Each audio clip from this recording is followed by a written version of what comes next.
Afrofish OG.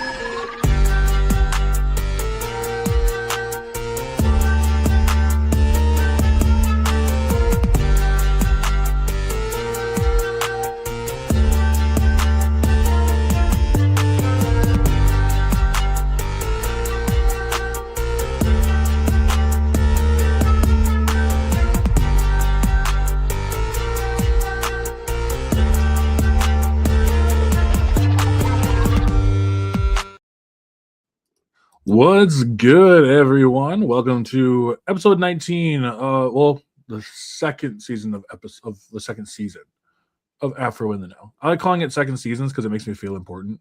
Like it makes me feel like I'm actually doing something. Like I'm gonna have more seasons than The Simpsons by the time I'm done.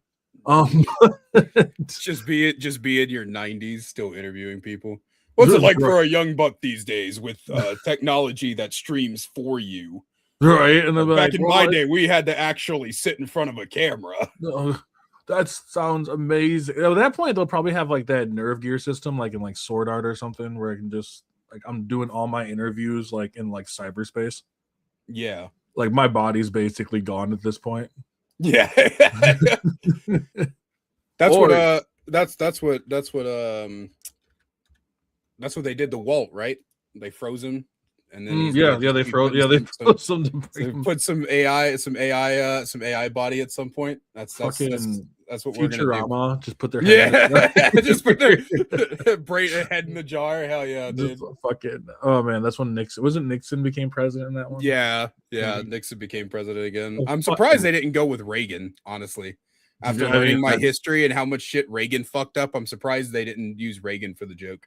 Oh yeah, no, exactly. Well, I mean, back then they were probably like Nixon was the worst. So then there's like, hey, what about Reagan? We already put in Nixon. He's already here, man. We just got to deal with it.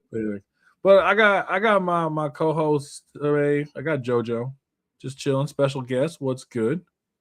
How is it going? Everything's honestly looking better in 2026 for real. That's awesome. That's honestly for everything that's going on in 2026. That's a fucking definite upside. Yeah, January was pretty dog shit, but I was telling my mom yesterday, I was like, man, I'm glad I stuck it through. It's been solid. Awesome. Real. No, it's love to hear that. So for the people, I always start off with, for the people who might not might not have seen your content or know who you are, the floor is yours here. Just to kind of give a bit, say what you all about.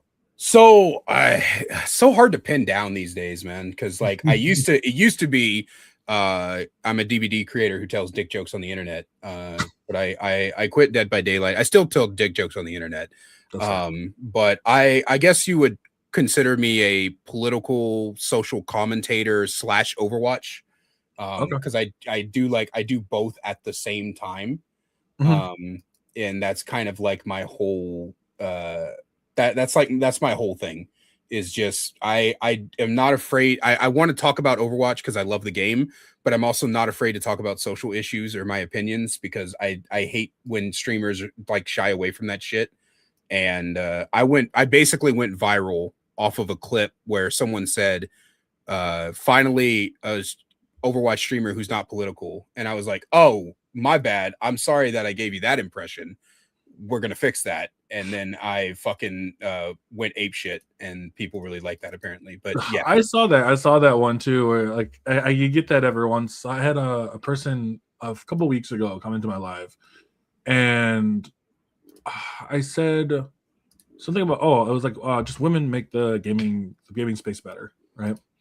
Mm-hmm. And he was like, he just turned into one big insult, telling about like, oh well, what about this one time this person made like made bad comments about me, and like nobody talks about it from the men's side. And I was like, well, we're not. There we go. I was there the whole time. I'm sorry I had to wait until you went live, but the idea struck me as your intro was going.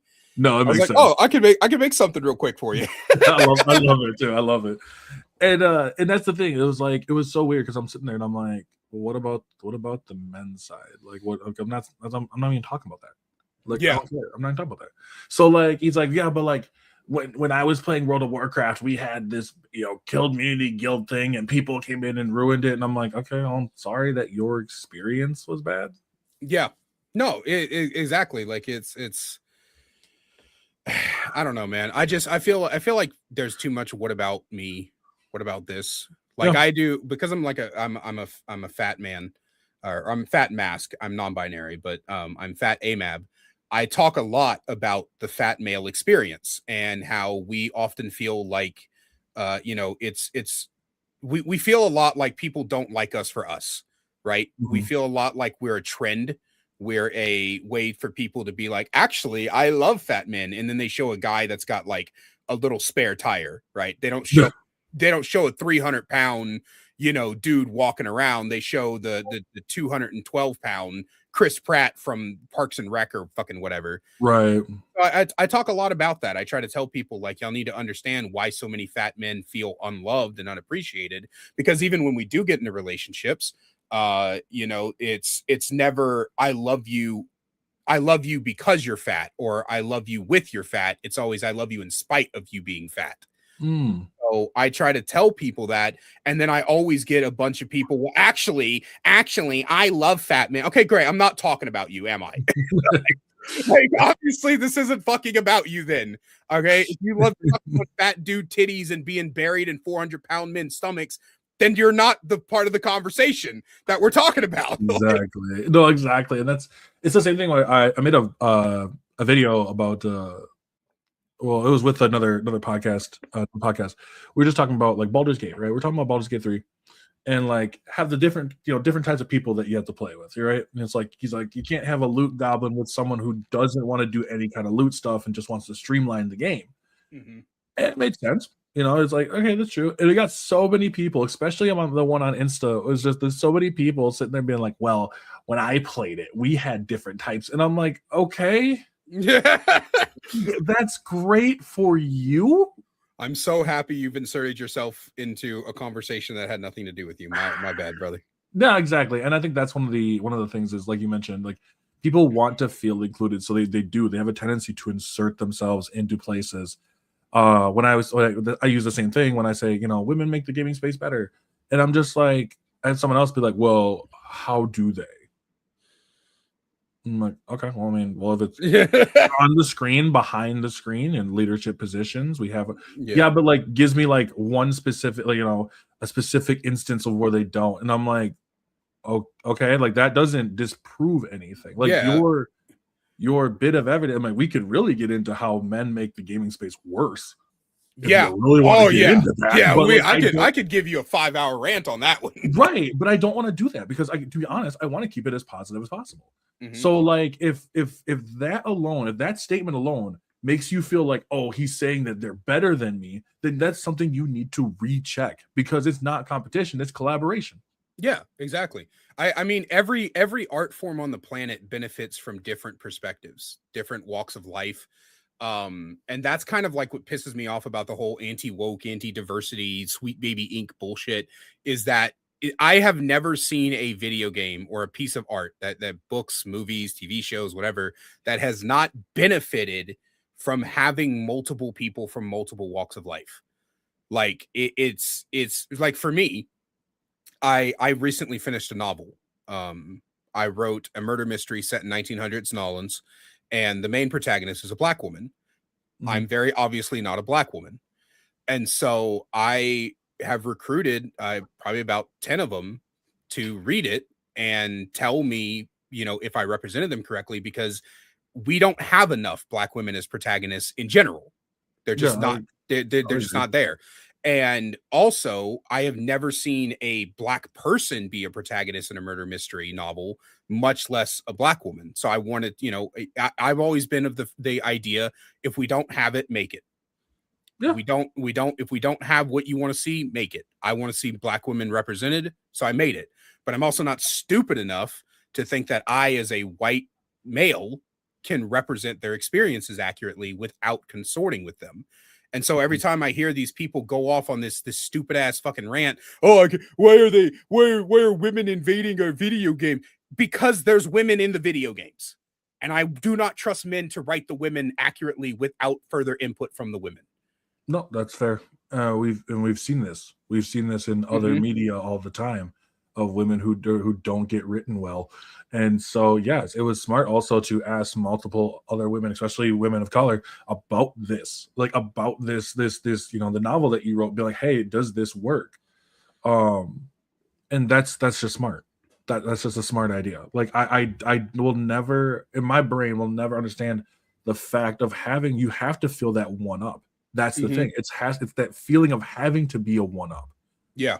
Having to feel special, having to feel like, well, I didn't have to worry about because you were already the default character.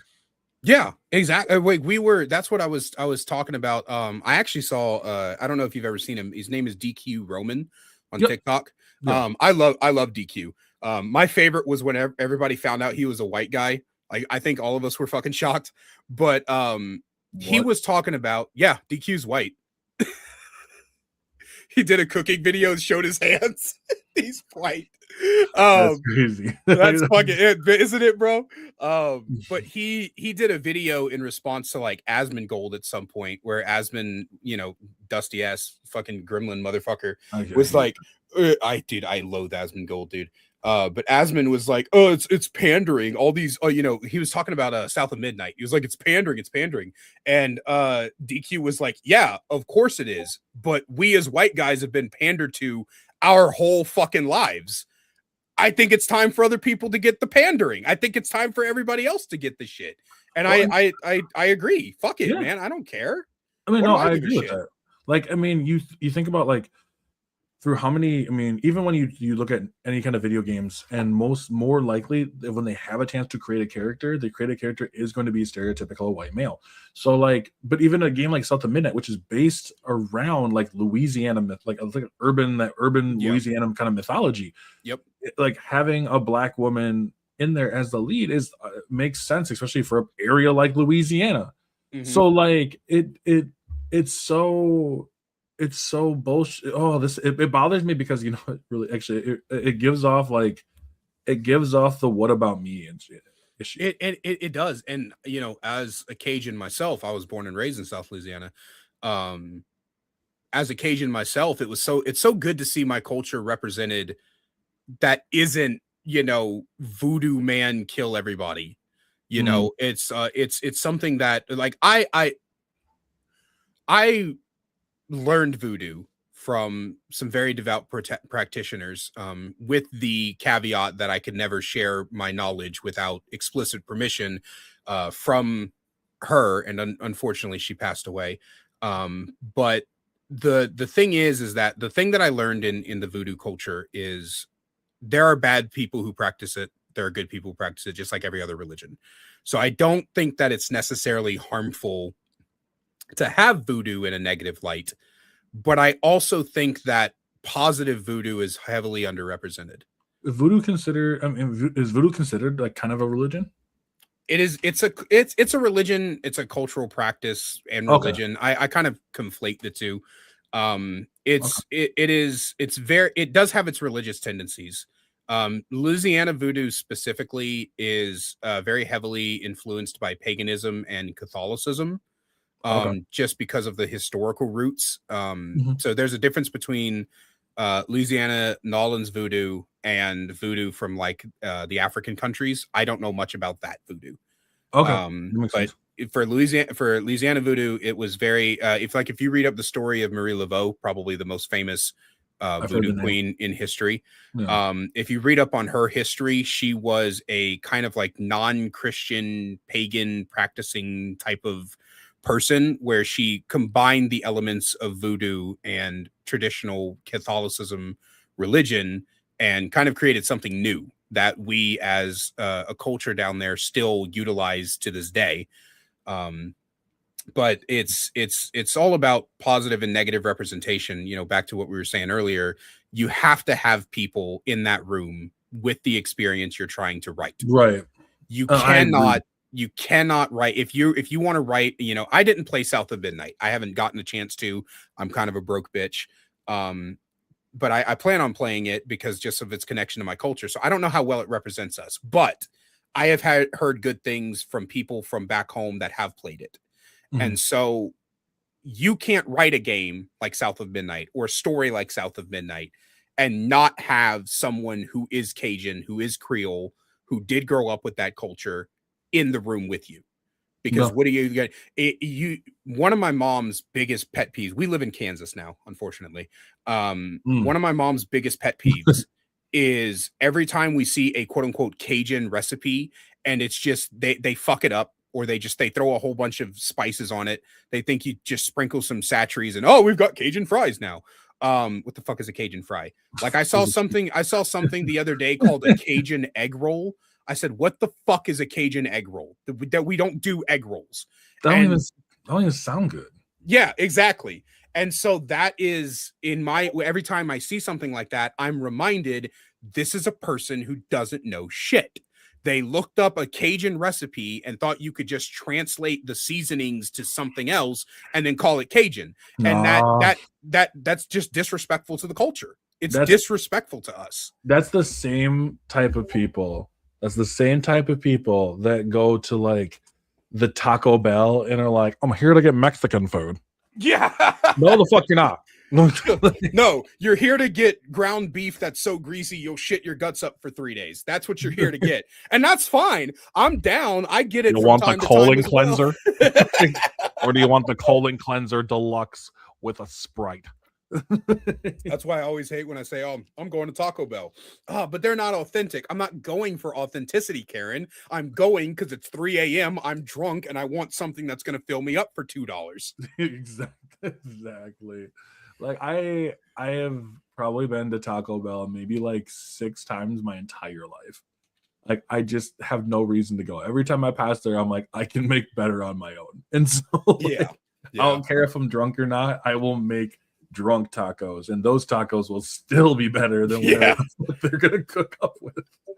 It's honestly like for me, I had to slow down on fast food. I actually proud of myself. I've lost 30 pounds since January. It's been pretty thick. Congrats. I had to slow down on fast food though, dude, because that grease is just fuck me, dude. I can't take all that grease. It is. It's like, and the fact of like, it's not just like, you know, like just Taco Bell or whatever. It hits on you too. Mm-hmm. Like it creeps up with you, and then it also decides to like pick your wallet at the same time, because that shit ain't cheap no more. No, it's not, bro. I was talking about that. I went to Wendy's. I was craving a chicken sandwich, and I went to Wendy's because they've got honestly probably the best one outside of Popeyes. And I refuse to give my money to Chick-fil-A anymore. So I went to Wendy's, and it was like fucking like $12 for a chicken sandwich with a fry and a drink. And I'm like, I remember when you used to bring $20 to like a McDonald's and feed a family of 17. Like, I mean, let's be even more real. Like at this point, I'm like, if the payment of my food costs more than the ticket I will get to steal it, yeah. Yeah, like, dude. I don't care no more. Like, and also like it's like at this point, I if I'm gonna pay $20 for a meal at a restaurant, I'm just gonna go to a sit down restaurant. Yeah. And get better quality food and have somebody actually walk over to me and have like a nice building to eat it in instead of my fucking car, right? Like why would I go into a McDonald's that smells like diapers and regret and pay $15 for a meal? Instead, I could just like go down to my local bistro and dive bar and, you know, talk with people I actually enjoy talking to and get a burger that's 10 times the quality for the same fucking price. And that includes the tip. That's fair. That's fair. My only counter to that would be like, I remember, you remember when I was a kid, right? Mm-hmm. And the McDonald's had those big play places, but they had the little video game section, right? Oh God, I would sit there. I could be an adult now and sit there and like be like, "What are you doing?" I'm playing Sonic Adventure 2. Dude, we used to. So I think you and I might be similar in age from looking at you. I'm 32. Yeah, I'm 34. Yeah. So we when I was growing up, from the ages of about I'd say 9 or 10 to 17, I lived right across the street from a McDonald's. And so I would walk over there all the time to play on the consoles and stuff. And the managers knew me and they knew my mom. And there would be a few nights where they would be getting ready to close and I would refuse to leave. And so they would send one of the workers across the street to get my mom to come get me. That shit, bro. But they don't have that anymore, man. They just, if McDonald's still had that, it'd be a great place to build memories for your kids. But like nowadays, I'm never going to have kids. I have a lot of personal reasons for that, mostly because I find kids fucking annoying and I could never do that to a child. You know, I could never. Fair. So if I ever had kids, I would much rather teach them the value in sit down restaurants if they're going to just pay the same price as a fast food restaurant, especially the local ones. You know what I mean? Like I want, like, I have a kid on the way, and oh, congratulations. Thank you. And I'm excited. One thing is to teach him just, you know, basically cook, because I'm going to be the stay-at-home parent. So like I'm like, we're gonna learn. I'm teaching my kid how to make food, all that stuff on their own. So like, one, they don't got to be one of those people to be like, I don't cook it, I don't clean. No, I want my kid to be like, to whip up something. So then when their partner shows up and they're like, damn, that's what you can make, I'm sitting there being like, I taught him well. Yeah, exactly. Like I want to be that like whole, like, I want to be the sensei, right? Like I'm like, you don't call me dad no more, you call me sensei. Yeah. And so like but I want him to I'm really excited because I want him to learn the value of all that, you know, the value of hard work, value of, you know, doing what needs to be done. But I'm like, you know what? Every once in a while, yes, we will go to McDonald's, but I'm not gonna lie to you. It's gonna be like on a shoestring budget. Like, you getting one burger, I'm getting 3 burgers, okay? Because I got to take care of you, so I got to balance out the cost. Yeah, exactly. I'm gonna teach you about trickle down economics. Oh, but teach you about the lie, bro. I get more. I'm gonna tell you, you're gonna get more from me getting more, but you won't. It's gonna be great. It's gonna be great. Now hurry up and finish your fries. Yeah. Yes. And then when you're 30, you'll ask why you have to be here, just like I ask why I have to be here. Yeah, I'm so excited. My wife's like, wow. I'm like, because I can see our kid being like a pro athlete, and I'm gonna be such that proud father watching them get drafted. She's like, but what if he like becomes like a doctor? Then I'll be sitting in that thing, watching that little stand, watching him. I had to go watch you. So like, one of my favorite bits. I forget I think it's John Goodman. It might not be John Goodman. It's the guy who plays Bob on Bob Hart's Abishola. Okay. I forget his name. But one of my favorite stand-up bits is the thing about his kid where somebody was like, what if he's gay? What am I going to do? Yell do-over? I'll just be going to ballet instead of football. But I tell you what, I'm not changing. I'm going to root at the ballet like I root at the football game. You call that a pirouette? Get your fucking head in the game. And like, I love that bit so much because it makes me think, I wish more fathers were like that. I wish more parents were like that. You know, like when I was growing up, at 9 years old, I told my mom I wanted to be a stand-up comedian. And most parents would just be like, oh my fucking God, bro, there's no, you know, right. And so, but her and my dad and my granny, they would go out of their way. They like bought me all these different, you know, stand-up comedy DVDs or I could watch them. And then they, you know, books on comedy and public speaking and all of this other stuff. And so I like honed the skill from a young age because my parents actually gave a shit about what I wanted to be. And I think that that's missing in a lot in today's culture. Parents want their kids to follow their dreams instead of the kids' dreams. And it's just so depressing, man. No, I agree with that.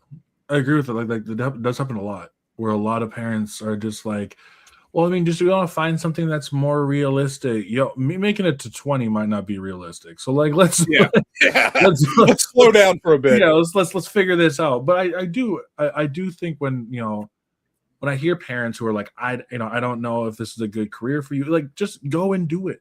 Like, I think the thing is, like, your dreams only happen once, and that opportunity does only knock once. Yeah. Like it's rare that it happens one more time. So it's like, go. That's why I felt even with this, like with the podcast I'm doing now. I would have done this in my 20s if I really like wasn't fucking dumb. But like if I was, you know, I would have done so much more, you know. But it's like, here I am now in my 30s doing it. Yeah. Um, And I think too, like, society has taught us that your 20s are where you're supposed to figure everything out. And it's not. I think your 30s is where we're supposed to figure everything out. We live till we're fucking like 80, dude. Like, mhm. why am I like picking a career in my 20s? Yeah, no, exactly. I mean, I just switched. I was going for creative writing course, like a major English, or, English creative writing. Hmm. But I switched over to, because I love doing this so much more, is this to communications. Um, with I think it's with a concentration in new media, and I'm like, hell yeah! Like this kind of stuff is something you won't figure it out right away from the start, and Yeah. that's okay. It's okay to not figure it out. Like, as long as you keep going, and at least keep trying. Hmm. That's the biggest thing. Keep trying. Like, I mean, I see that from content creators all the time, where it doesn't work within the first 6 months to a year, then they just drop it. Yep. And it's just like, did you really expect, when you're basically a business, to Hmm. that's what you're supposed to do? Like, in Yeah. 6 months, then you just drop, you know? And Yep. I'm like, because you don't have the confidence in yourself to do it. Learn to bank on yourself. Yeah. It's when I was so currently I'm not very successful in content creation because I've completely moved away from Dead by Daylight. But when I was successful with Dead by Daylight, I would get people all the time like, how do I get started? What do I do? And I was like, just fucking just do it. It sounds generic and it sounds ridiculous, but like that video that you spent fucking 6 hours on, bros, don't scrap it. Put it up. People don't Mhm. watch it. Oh well, we do it. We try again with the next one. It's so easy. It's so easy to just like not like your own work. I Oh hate my god. so much of my own shit. Like there is a couple videos that I'm really proud of, but when I come back, when I go back and I look at my own stuff, I detest my own work. And there have been so many times where I've wasted countless hours making a video. Like I'm talking like 20, 30 hours making one video, and then I just scrap it because I don't like the way it's turning out. Mhm. And I have to remind myself that that's not the way you do it because you never know what's gonna go, insane. Like that clip that I went viral off of that led to you and I meeting, with the "You're Not a Political Streamer." I posted that on a whim. I didn't think that shit was going to hit fucking like 2 point something million views at this point. I didn't No. think that shit was going to go mega viral. I thought it was going to be seen by a couple hundred people because I've been in like 200 view jail from TikTok for fucking ages. Yeah, same. I thought that shit was going to hit like 200 people and I was going to get maybe one follower out of it. And then I was going to move on and continue making content. And instead, I went from 15K to over almost 35K followers on TikTok from that. And my YouTube has skyrocketed by like over 100 subscribers, which is insane considering the fact I haven't really gained any subscribers over the past year. So it's something that I just tell people just fucking do it and keep Yeah. doing it as long as you love doing it. Now, if you hate it, if you find you don't like the hobby, then yeah, go find something else. But don't think, oh, 5 videos in a row have gotten less than 100 views. What am I even doing? You're making 5 videos in a row. That's what you're doing. And now you're going to Mhm. make a sixth one and you're going to do it better and you're going to rewatch your own shit. You're going to figure out what you like and what you don't like and what you would watch. Because if you're not watching your own content, why are other people? So Exactly. make sure, That's you know, fucking true. Like, if you're not, yeah, you're gonna critique your own content. It's gonna be fine. But finding like, one of the things that I like, for me, I always find is difficult is when I'm going to go make a video. It's like, so I've been making videos about like games from the state of play that happened earlier, mhm. and but I'm like, I'm not gonna lie, I'm behind on it. I'm not talking about stuff right now. I'm kind of going at my own pace with it. But like, I went and I talked about one about the God of War, and I sat there and I was like, I don't really give a fuck. Yeah. Like, I don't care about God of War, and like, I don't think it's a bad studio or a bad game or anything like Mhm. that. I was just like, I don't know. Well, it's just it's like, cool. Like, if you guys like it, yeah, awesome. I'm so happy for y'all. Anyways, like this just is, it's kind of just fuck whatever for me. And Yeah. so, but I know for a fact that I want to get that video out there because at least there's gonna be people who are gonna connect with it. It's same thing with GTA. Like, I'm gonna make a video being like, I just don't like. I'm glad for people who are fine with GTA 6. I'm just not one of those people. Yeah. I genuinely, I've always been a more Saints Row person over GTA. Oh, dude, I've had fun with Saints Row, the 2022 one. I need to Like, actually play it. it's not great, but it's fun. Like, and that's the thing. Like, it's not great. It's not fucking anything fantastic. Like, I was like, there's definitely issues with this game, but I like it, and I'm having fun with it. Dude, I think that the opinions on media in general are so feast or famine these days. I don't get it. I don't get why people just can't say, yeah, it's all right. Like, why does everything either have to be dog shit or the greatest masterpiece since fucking Citizen Kane? I think people get right. I think it's because people can't they struggle to be able to articulate their points as to why. So what happens is they'll just be like, this is just mid. And then you're like, okay. Like, what does that mean? Yeah. Like, if I'm a person who has never played this game before, and you're like, well, what does it mean? Well, it means that it's just whatever. Like that doesn't articulate like there's there's like 5 stats, right? There's graphics, there's gameplay, there's story, there's there's like sound or graphics, gameplay, story, sound design is a really huge thing because music is amazing for it, and just the overall like just having fun. Did you enjoy it? Yeah. And so like if I'm sitting there, these are just at least my critiques on it. And so like if I'm just overall I'm sitting there and you're just like, well, it's just okay. I'm like, I don't know what any of that means. Yeah. Like I don't need a book, but I need you to at least tell me like, hey, like I like I was playing Borderlands 3 again. And I was like, yeah, I like Borderlands 3. I also think the story for the most part is it's okay. There's nothing really that's gonna like wow you in there. I think the villains in there are kind of they suffer from the fact of being behind a character like Handsome Jack. I detested Handsome Jack. I don't understand why people think he's a good character. I think he's just such a piece. I love him because he's such a douche at first. Like he reminds me of very much of why I enjoy Gaston, right? I enjoy Gaston because Gaston doesn't start off necessarily as a villain. He's just a douchebag. Yeah. And so but he becomes that villain the further and further he stops getting what he wants. And Jack is the same way. He's a douche because he's already at that top point. I don't know if I agree because I think Gaston just has so much more charisma than Jack did. Like I feel like Jack is annoying for the sake of being annoying, right? Kind of like Claptrap in those games. Claptrap is annoying for the sake of being annoying. Jack is a dickhead for the sake of being a dickhead. Whereas Gaston, he's a dickhead because his own ego drives him toward being a dickhead. And I feel like he has just so much more charisma. And I've never got the hype around Jack as I think that's why I get it from Jack is because he's a dick from being a dick. He's no different than any of the fucking CEOs we got now. Yeah. You know what I mean? He's very much the same in that, except he's just more murderous. But yeah, that's the only difference. Like, is he more murderous? I mean, so like, when I see Jack and I'm just like, dude, I want to just punch him in the face. Like, that's what I want to do. I can't wait till I get to the point. And they drive it home constantly. I love the fact that he does in a bit have like temper tantrums when he just like something doesn't go right. He just kind of immediately snaps. But I think Jack's biggest problem is that they overused him. Yeah, and that was kind of my problem is like from Borderlands 1 to Borderlands 2. In Borderlands 1, I didn't know who the villain was until the last 2 seconds of the game. No. Right? And then in Borderlands 2, Jack's job was to call you up every 10 seconds and interrupt your flow to call you an asshole and talk about a shit pony or whatever the fuck.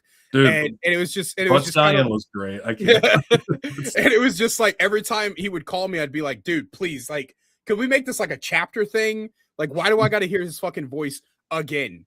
And it got to the point where it was less, I want to kill this guy because he's a dick, and more, I want to kill this guy because he's a bad character. And I no longer, that opening in Borderlands 2 where Claptrap gets fried and the Surd waiting for you to get.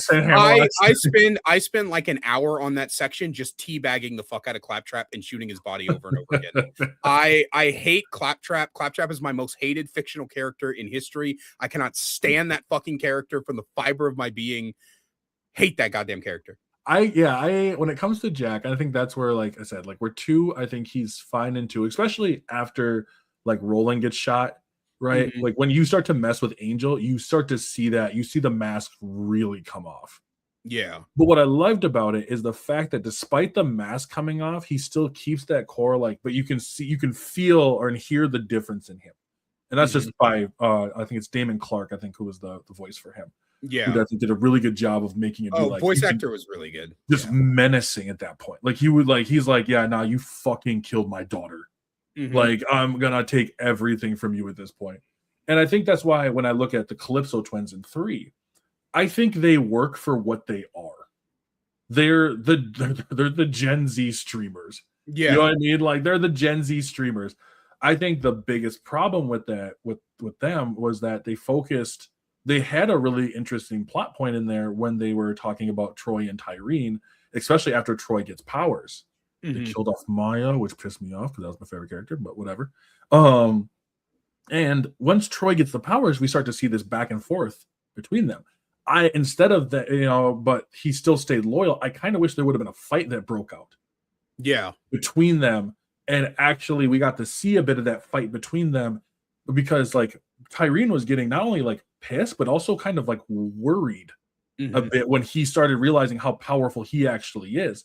And that's why I think, could Troy have been the final villain? Sure. I think that what they should have done is actually Tyrene tries to leech off of Troy, Troy tries to leech off of her, and they merge into this like amalgamation of a siren. That So like, sounds like Borderlands, yeah. yeah, and so they end up becoming two sirens. Now it's like, oh, there's too many. No, now there's just this one, and they're both like almost fighting for control of the body while fighting you at the same time.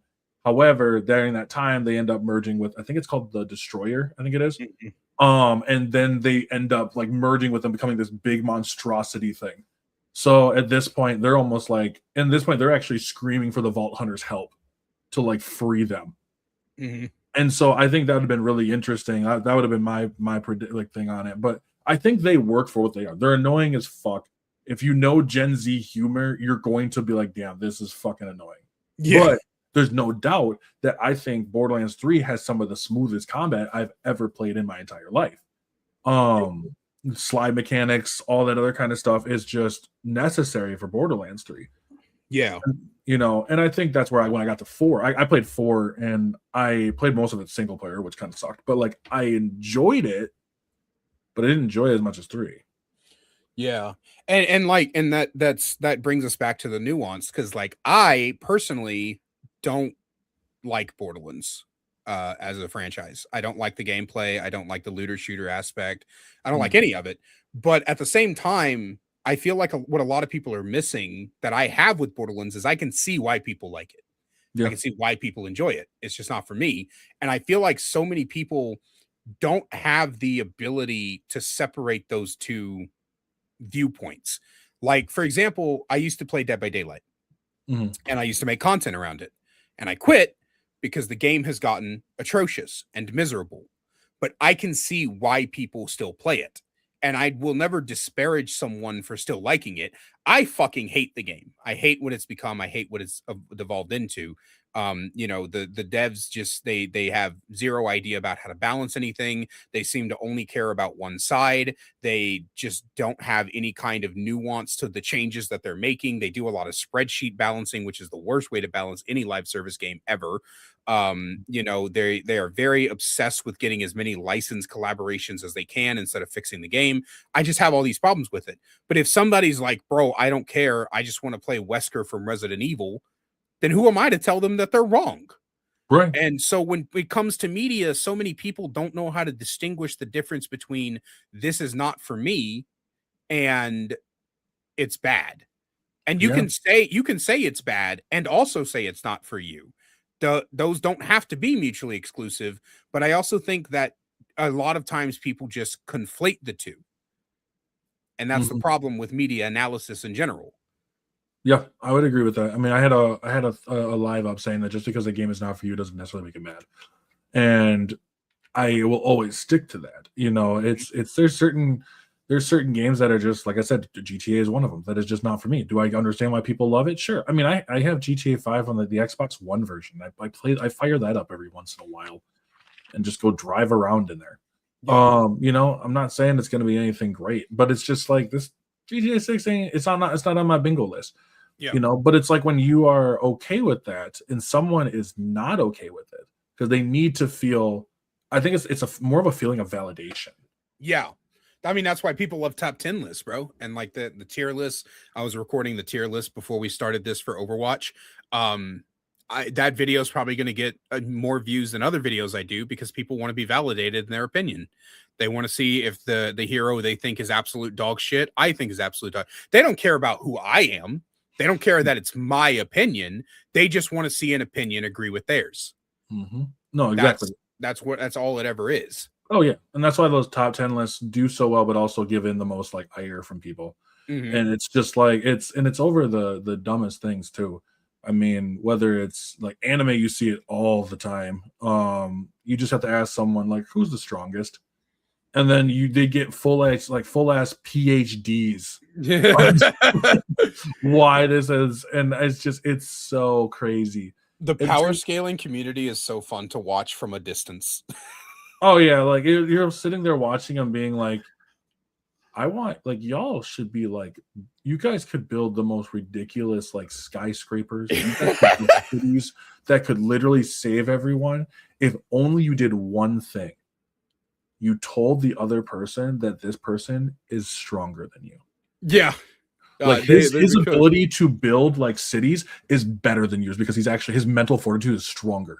Yeah. That other guy is gonna be like, no, fuck you. And he will build that whole city by hand.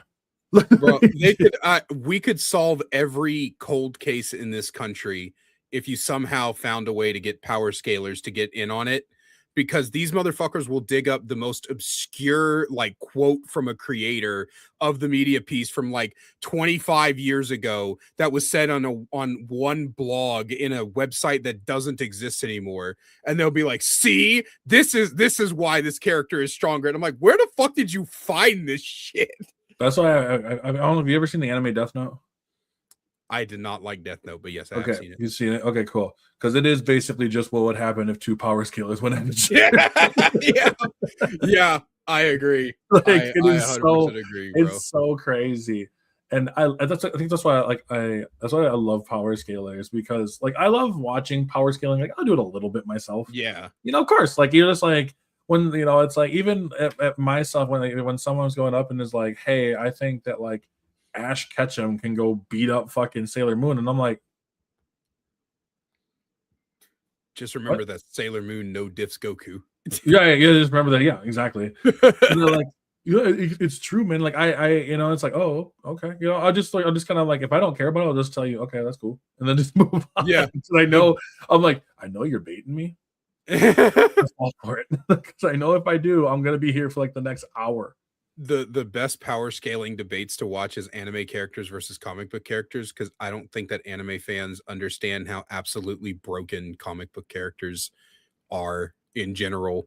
Like they're absurd. They're actually you have to put some real like, and like the thing is what it sucks about like the comic book characters is like they are, because what happens is a lot of times they'll just composite them. Yeah.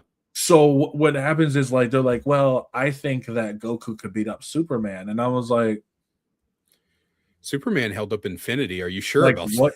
Like what version? Like what version are we talking? Oh, any version. Okay.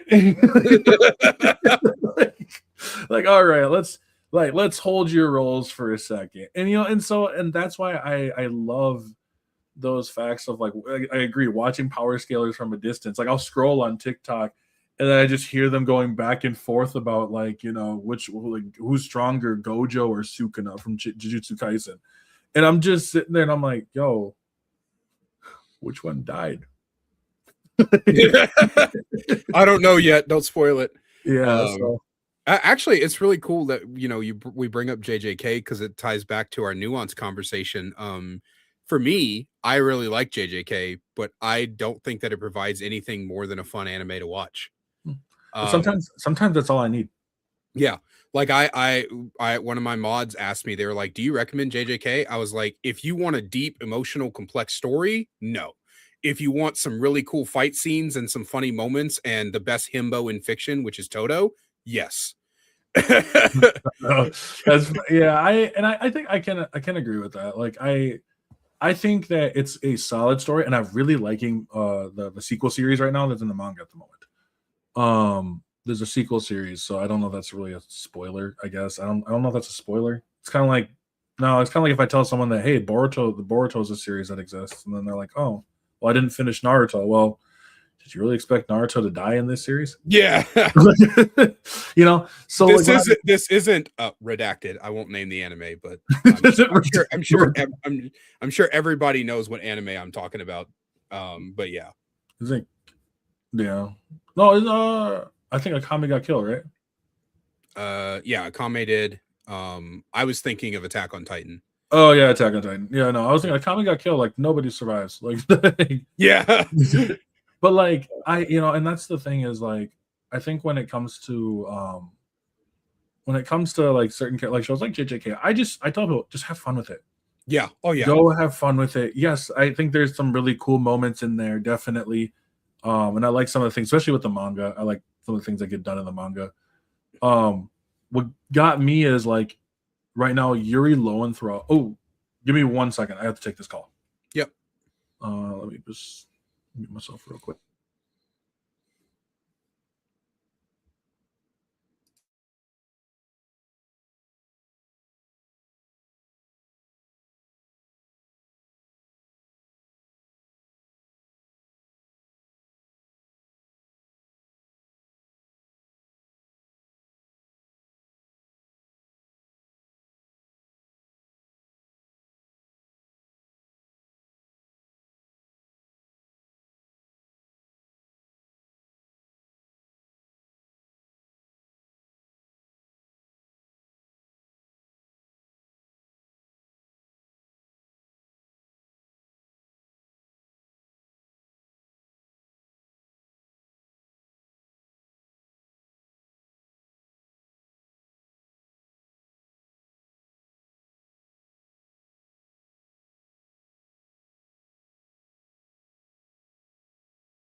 Woo! My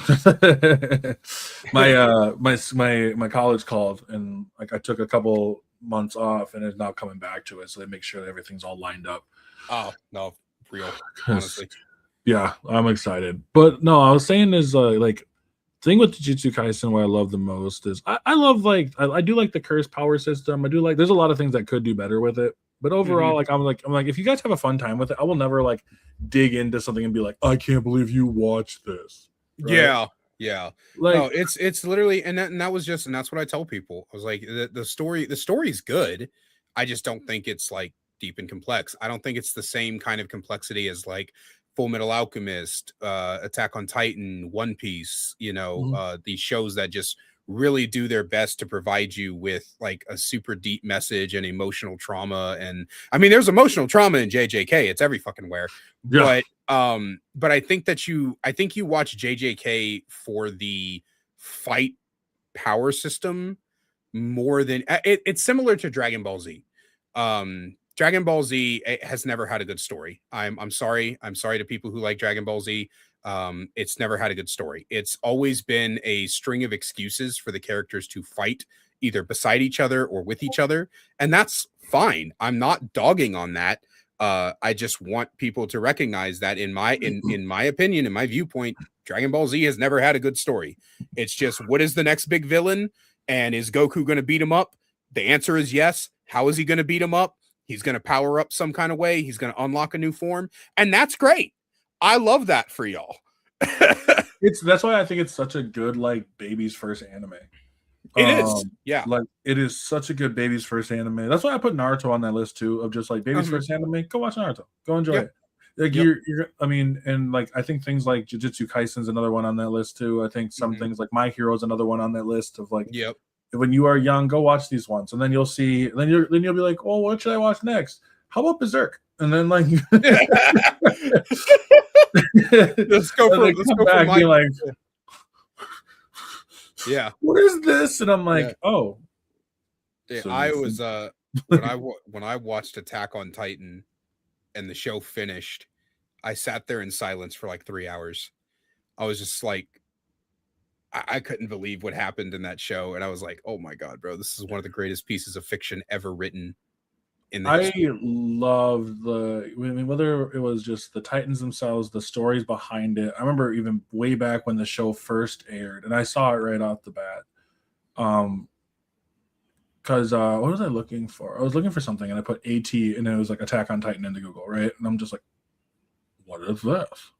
You know? Yeah. And so like you start going, and the first thing that I saw, it was the forest scene with the female Titan, the way they run Oh through, yeah, just crushing everybody, and I'm just sitting there like, what the fuck am I watching? And so now I'm like, now I have to go look it up. Yeah. So then I start looking up. I'm like, okay, Attack on Titan. So I watched right straight through. I finished the first season before like it came to the English. So like a lot of people didn't watch it. So the part would be like, oh my god, have you watched it? And I'm like, no. Yeah. So, but it was fun. It was an interesting show the entire time. I love the story of Aaron Yeager and everything with it. You know, I like the fact that the show is not afraid to ask you what you would do in Aaron's situation, and they don't make that choice easy. No, they don't. It's such a great show for asking you it's such a great show for questioning your own moral outlook on life, and shows that there are so many things in this world that aren't black and white. I mean, it discusses war trauma, it discusses racism, it discusses, what you would do with absolute power. It's my second favorite anime of all time. And that's why I think it's really interesting when you watch a show like that and like you get to the end of it. And that was when I didn't understand why people were so like upset with the fact of what Aaron says about Mikasa after when him and Armin are in that kind of like that mental link, right? Mm-hmm. And I'm sitting there and I'm like, dude, this makes like when a dude who's basically his past, present, and future are all slammed into his head at the same time. Yeah. He's so mentally gone that you're seeing is like you're really just witnessing child Aaron talking through like like late teenage Aaron. And I think that's the thing that I really liked about those kind of moments. I'm like, I don't know how you guys just didn't get that. But like Aaron is immature. Yeah. Like he is immature. He really has a really like extreme way of thinking things. Yeah. And like the thing is that this, despite the people around him, like Armin, like Mikasa, like even that's why I love Erwin so much. Erwin, Levi, Historia, it doesn't matter. Because when Aaron's like all this, I mean, granted, we're watching this basically from the end in the beginning. Yeah. But like out of all of this, he had a choice to stop at any point and just kept on moving. Yeah. And that's why I'll keep going forward. It doesn't matter if it's right or wrong. And it leads to the ultimate fucking Rock'em Sock'em robot fight. But like it's just like, I'm not gonna lie, when they were finally able to like cut the head off of like fucking Leviathan Aaron and he just shows up as like two colossal titans, and I'm just like, I don't even care. This is like press square button and just smoking each other in the face. And I was like, well, it made me wonder, I'm like, what would I do if I was a Titan? I'm like, well, fuck, I only have 13 years to live, but I'm like, I'm not gonna lie to you. I'm going to a certain place and biting my hand. Yeah. And it's just I was just so blown away with that deep complexity. But what I tell people all the time when it comes to consuming media is not everything has to be deep and complex. I mean, I really like the comparison of like why you watch certain animes to why you listen to certain music. Right? Like I hate the discussion. I don't know if you feel the same way. I hate the discussion about rap is quote unquote dying, or all these rap songs aren't like about deep complex issues and shit. I'm like, they don't all have to be. Ludacris was one of my favorite rappers growing up. That motherfucker didn't know how. I mean, he made one deep song. which was Runaway Love. Everything else was about partying, and we fucking liked it that way, you Yeah. know. I And mean, I feel like music shouldn't have to. Not every song has to be a deep emotional story about the struggles of the artist. Sometimes I just want to pop bottles and fucking dance, and I that's mean, okay. I agree with that. Like when I sit there and I listen to not everything has to be deep, and I agree with that. If you can find it, there's a difference Mhm. though. I think between people who can acknowledge that and there's people who just do not know the difference. Yeah. They Oh yeah. can't figure it. Like that's why they're like, well, JJK. I'll use JJK for example. JJK isn't deep at all. No, it's got deep moments. You just don't Mhm. understand them.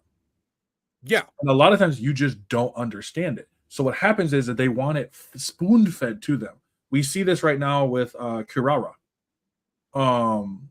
With Kirara being a trans woman. But Mhm. a lot of people are like, well, it doesn't say that she's a trans woman. Hakari says that he doesn't date men. Yeah. Panda in the manga says that the last time he knew Kirara was in middle school. He hasn't seen Kirara since. Yeah. So when he's surprised to see her at that point. Yeah. So like that was before the transition. And I think they mention it one more time too about it as well.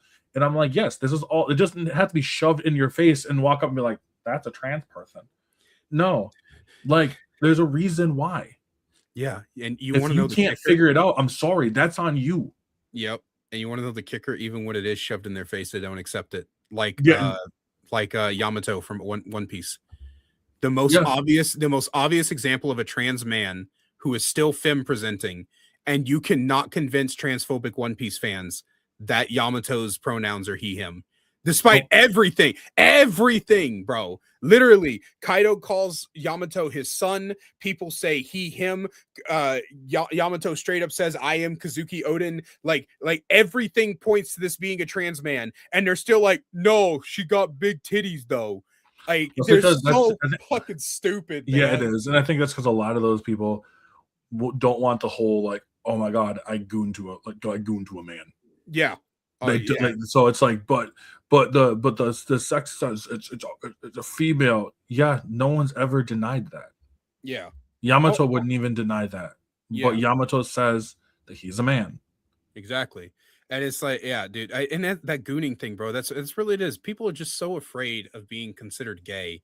And it's like, dude, just embrace it, man. Just like I'm bisexual, so like I can't sit here and pretend like, oh, I'm straight, but but like it goes back to that classic the classic question, right? Like would you suck a dick for $1,000,000? And so many straight men are like, no, I would never do that. Like, bro, put your homophobia aside. It's $1,000,000. Just put the schmeat in your mouth and quit being fucking weird. Like, Fucking weird. Like, and that's it's $1,000,000. yeah. You know what I can do with $1,000,000? I could do with $1,000,000. You know what I could do with $10,000? Like, you I'm understand not how lowering. broke I'm I not am? lowering the price. Like, but like, but like, I get that, and I 100% agree. Like, it's fear of being considered gay. It's a fear of being gay, and obviously it comes down to a lot of reasons. The way that our society treats LGBT people, LGBTQIA plus people in general. It's the how being gay is perceived as being like weak and stuff, which is so when you really think about it, it's so fucking weird to even think about in the first place. Yeah. Like the people who are just literally just existing, and then someone else, like there was a dude, I forgot his name, but he was like he had a video and he's like, right now he's like, two dudes are fucking right now, like the hardest core stuff. I saw that shit. And he's just like, and you don't care because it doesn't even come around you. Yeah. You didn't even care until I thought about it, and now all of a sudden you're probably like, icky, like, and I'm like, dude, this is it. That's why I don't get it, and that's why I also hate this one term I can't fucking stand is when it's not shoved in our faces. And I was like, my god, bro, heterosexuality has been shoved in our faces repeatedly. Like, let me think about. I'm like, think about it for a person who is gay, or who might be someone who might be a lesbian or bisexual or whatever. And having to constantly see that over and over and over. Mm-hmm. Never a person like them, And so yeah, eventually it's going to fucking hurt. It's Yeah. going to hurt. Well, it's like I tell the story all the time. You know, kind of a trigger warning for like mental, you know, mental problems and suicide and stuff like that. But I'm bisexual, and I grew up. My gay awakening was Shamar Moore in Criminal Minds. I was like 11, you know, and I saw Shamar Moore, and I realized that I liked men as well. But bisexual representation basically doesn't exist, and didn't. You know, you were either gay or you were straight, and gay people didn't really have that much representation, and so bisexual people didn't have that much representation. You know, like the in Buffy the Vampire Slayer, Willow dates a man earlier in the show, and she's in love with the man earlier in the show, and then later on she's got a girlfriend and she's in love with the girl, and she was just like, I didn't realize that I didn't like men back then. And it's like, no, you did. You literally did. You were just bi. And Mhm. so, because of that lack of representation, I thought there was something inherently wrong with me. I thought that bi people didn't exist. I liked both. Nobody in media liked both. I didn't know what was going on. And it led to one of my very first attempts, because I thought I was broken. I was inherently broken. And that is the importance of representation. That's why I fight so hard for representation, even if it's not me being represented, because there's going to be a kid out there who doesn't see themselves in media. They don't see themselves being represented, and they're going to wonder if there's something inherently wrong with them when there's not. There's nothing wrong with them, but they're going to think that there is. And that Mhm. sucks for kids, man. That sucks for grown adults. Yeah, It's I mean, absolutely infuriating. it's why like I wanted to create I want to create a story basically kind of around like people my age, like the ones who felt lost, the one who feel like they don't, not that they don't fit, but it's like, dude, like I just feel fucking, I don't know what the fuck to do, right? Mm-hmm. And like have a story about, it's a story about like a couple for sure, but one of them is very much um success, like more successful. The guy is not. He doesn't really know what he wants, and then they end up getting into a fight, which leads them to basically, due to magic bullshit. No, still figuring that out. But they fuse together. Her soul fuses with him, and will completely eliminate him from existence to the ultimate feeling of being unwanted, which Yeah. just not exist anymore. Mm-hmm. And so it's like a race against the clock, pretty much, for her to get her body back at the same time. Her soul is overtaking his, which is Yeah. eliminating him. And so it's I'm still working on like a lot of concepts. I just can't, you know, you do like you just write to write kind of bullshit and just see Yeah. what comes up. So I'm working on that. But I feel that. Like, and I feel like that's why representation is important. That's why that one anime, I'm gonna tell you, that one anime, Tojima wants to be a common writer.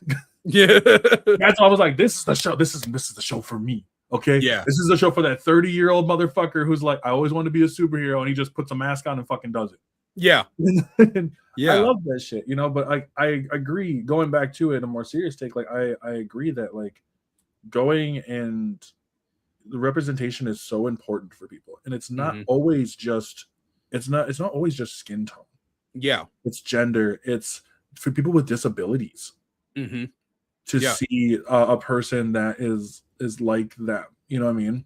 Yeah. Oh, it's Um, like the whole wheelchairs don't belong in fantasy debate. Have you ever seen that stupid ass fucking debate discussion thing where like there's like a group of people, like I quote fantasy fans, who think that because magic exists, disabilities shouldn't exist in magical worlds, and we're all everybody with like a brain cell is like no, it should 100% exist. You know, you can still have magic and not solve every issue with magic. In fact, if your magic system is solving every problem, it's a bad magic system. right. And Yeah, it's no, like, exactly. Your so magic it's, system should never have to solve everything. yeah, but it's like people in wheelchairs deserve to see themselves in fantasy. They deserve to say there's this like viral photo of a little girl with a birthmark on half of her face Yes, I saw that. seeing what's his name, Todoroki. Yep. Todoroki from My Hero Academia. She doesn't realize that the burn mark is a scar. She just sees someone who looks like her, and That is she's so in cute. tears and loves the character. And I think that's so like imagine arguing to take that away from a child. Mhm. Well, it's like Imagine arguing to when steal that away from a kid, man. the Little Mermaid Mm-hmm. came through, and you saw all the videos of like little black kids both boys and girls watching Ariel under the, singing Under the Sea, or Yeah. no, Part of Your World, and like, and just how excited they were to go. And I'm like, that's what you want to take away of, because what the people who hate it are really worried about is that they're going to be inspired. Yeah. You want to strip the inspiration away from kids. Like, that is why people think you all are fucked up. That's why people think that, like, this whole, like, the anti woke crowd, or it just needs to be done right and not shoved it. Like, bro, there's a whole, like, they give you the same, when I hear them live, they give you the same fucking games too. They give games like Dragon Age: The Veilguard. They'll give games like fucking Overwatch. They'll give games like fucking Forspoken. And it's just like, well, it's just because it was shoved in our face. I'm like, you had no clue that Soldier 76 was gay until the fucking comic release that you didn't fucking read. You saw on a fucking video.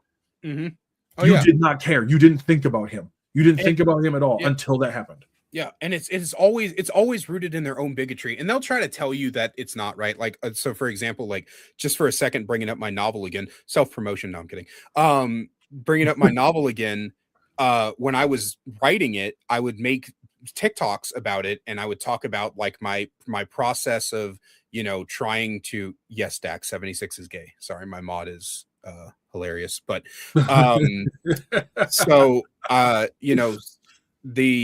my process through trying to make sure, because, like, one of my biggest fears when writing the book was I did not want to make the white characters who are with RJ, the main black woman, I didn't want to make them white saviors. That is the one thing I wanted to avoid.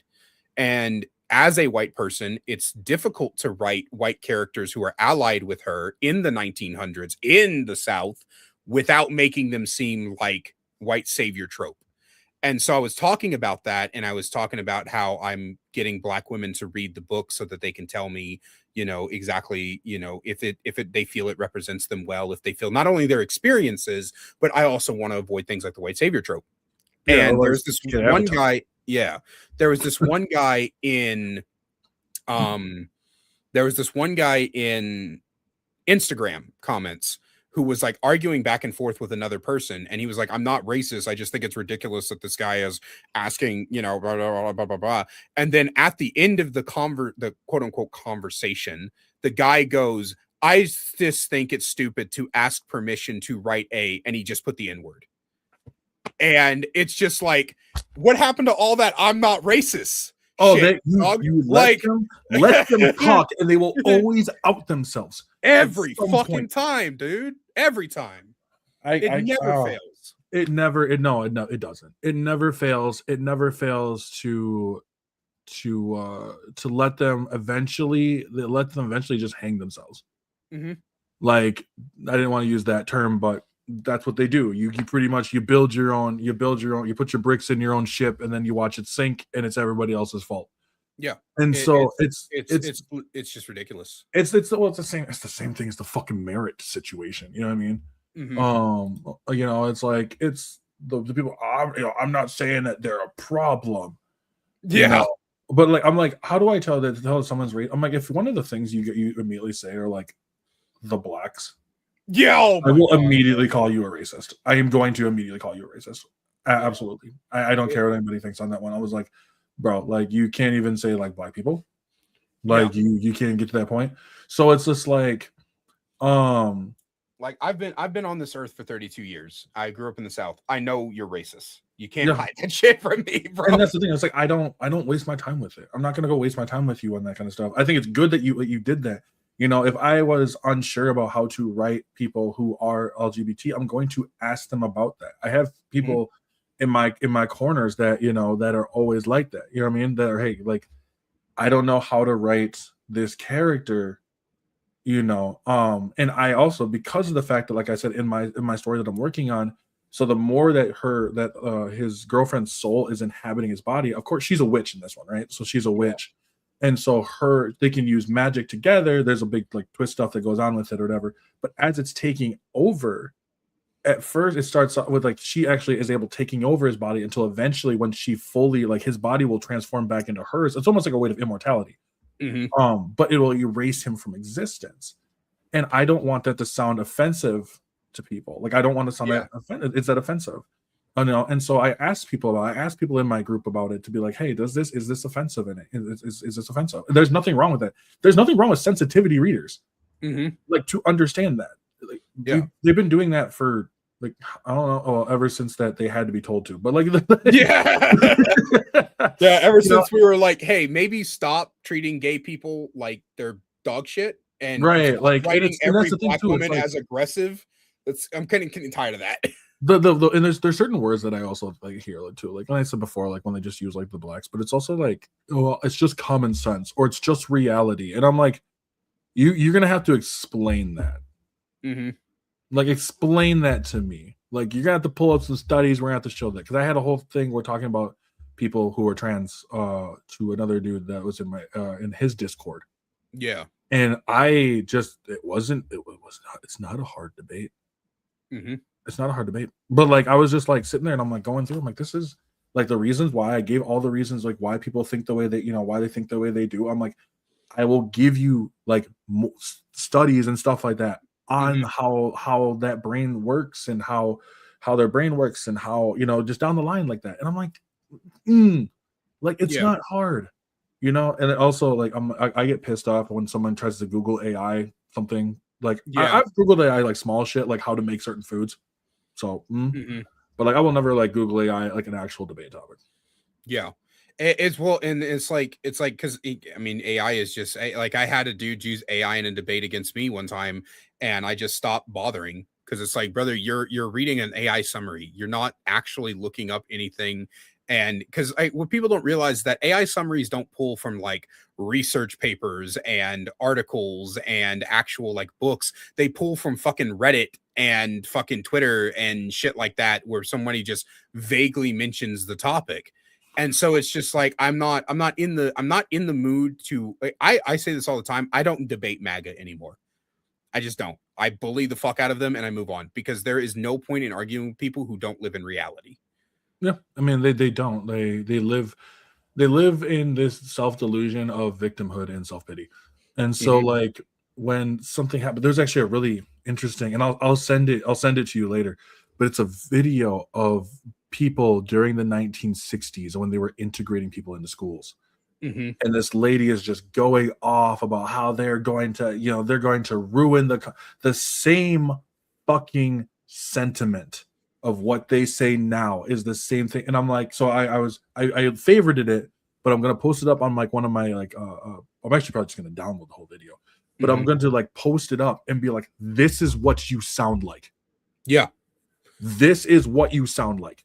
It so pisses me off because I'm like, and this is why I talk with my friend Jack all the time about this on Discord, but he's one of my mods. But we always talk about. I'm like, the thing that gets me mad is like, I'm like, y'all don't care about actually being racist. Yeah, you don't care about being bigots. You just don't want to be called it. Exactly, because being called it comes with a negative connotation. You just don't want the consequence for your actions. I was like, so what y'all are really just toddlers who are just pissed off at the fact that someone actually came around and said, hey, fuck you. Like, you can actually hold that shit accountable. Like when they well, when they go after your jobs, I'm like, why are you saying racist shit then? Yeah. And it's like, it's so, I was talking with one of my friends, Lexia, about this on the phone. I said, one thing I've learned about being a white person who looks the way I do, because I'm not under any delusions. I know when people look at me, they think I'm one of those, right-wing loser fuckers, and that includes other right-wing loser fuckers.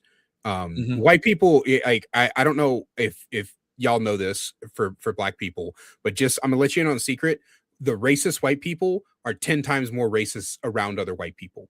When they think y'all aren't listening, they are so comfortable with just being absolutely racist around us. And it's baffling. And so I was telling her what normally happens with racists is they don't know the difference between saying something racist and being a racist, right? So when you say, hey, that thing was racist that you said, hey, this action holds racist connotations, they immediately equate that to them being racist, which ironically makes them more racist, right? So like if a white person says the N-word because of whatever excuse, right? I grew up around it. I used to use the same excuses, and I'm glad I grew out of it. But they they say the N word and they're like, well, I grew up around it. I grew up around black people. My black friends don't care. Whatever, fucking spin the wheel, pull a answer out of a hat. When you explain to them, hey, it doesn't matter. The fact is that word still has historical context that hurts people. And you can not hurt people by just not saying it because it's a racist word for you to use.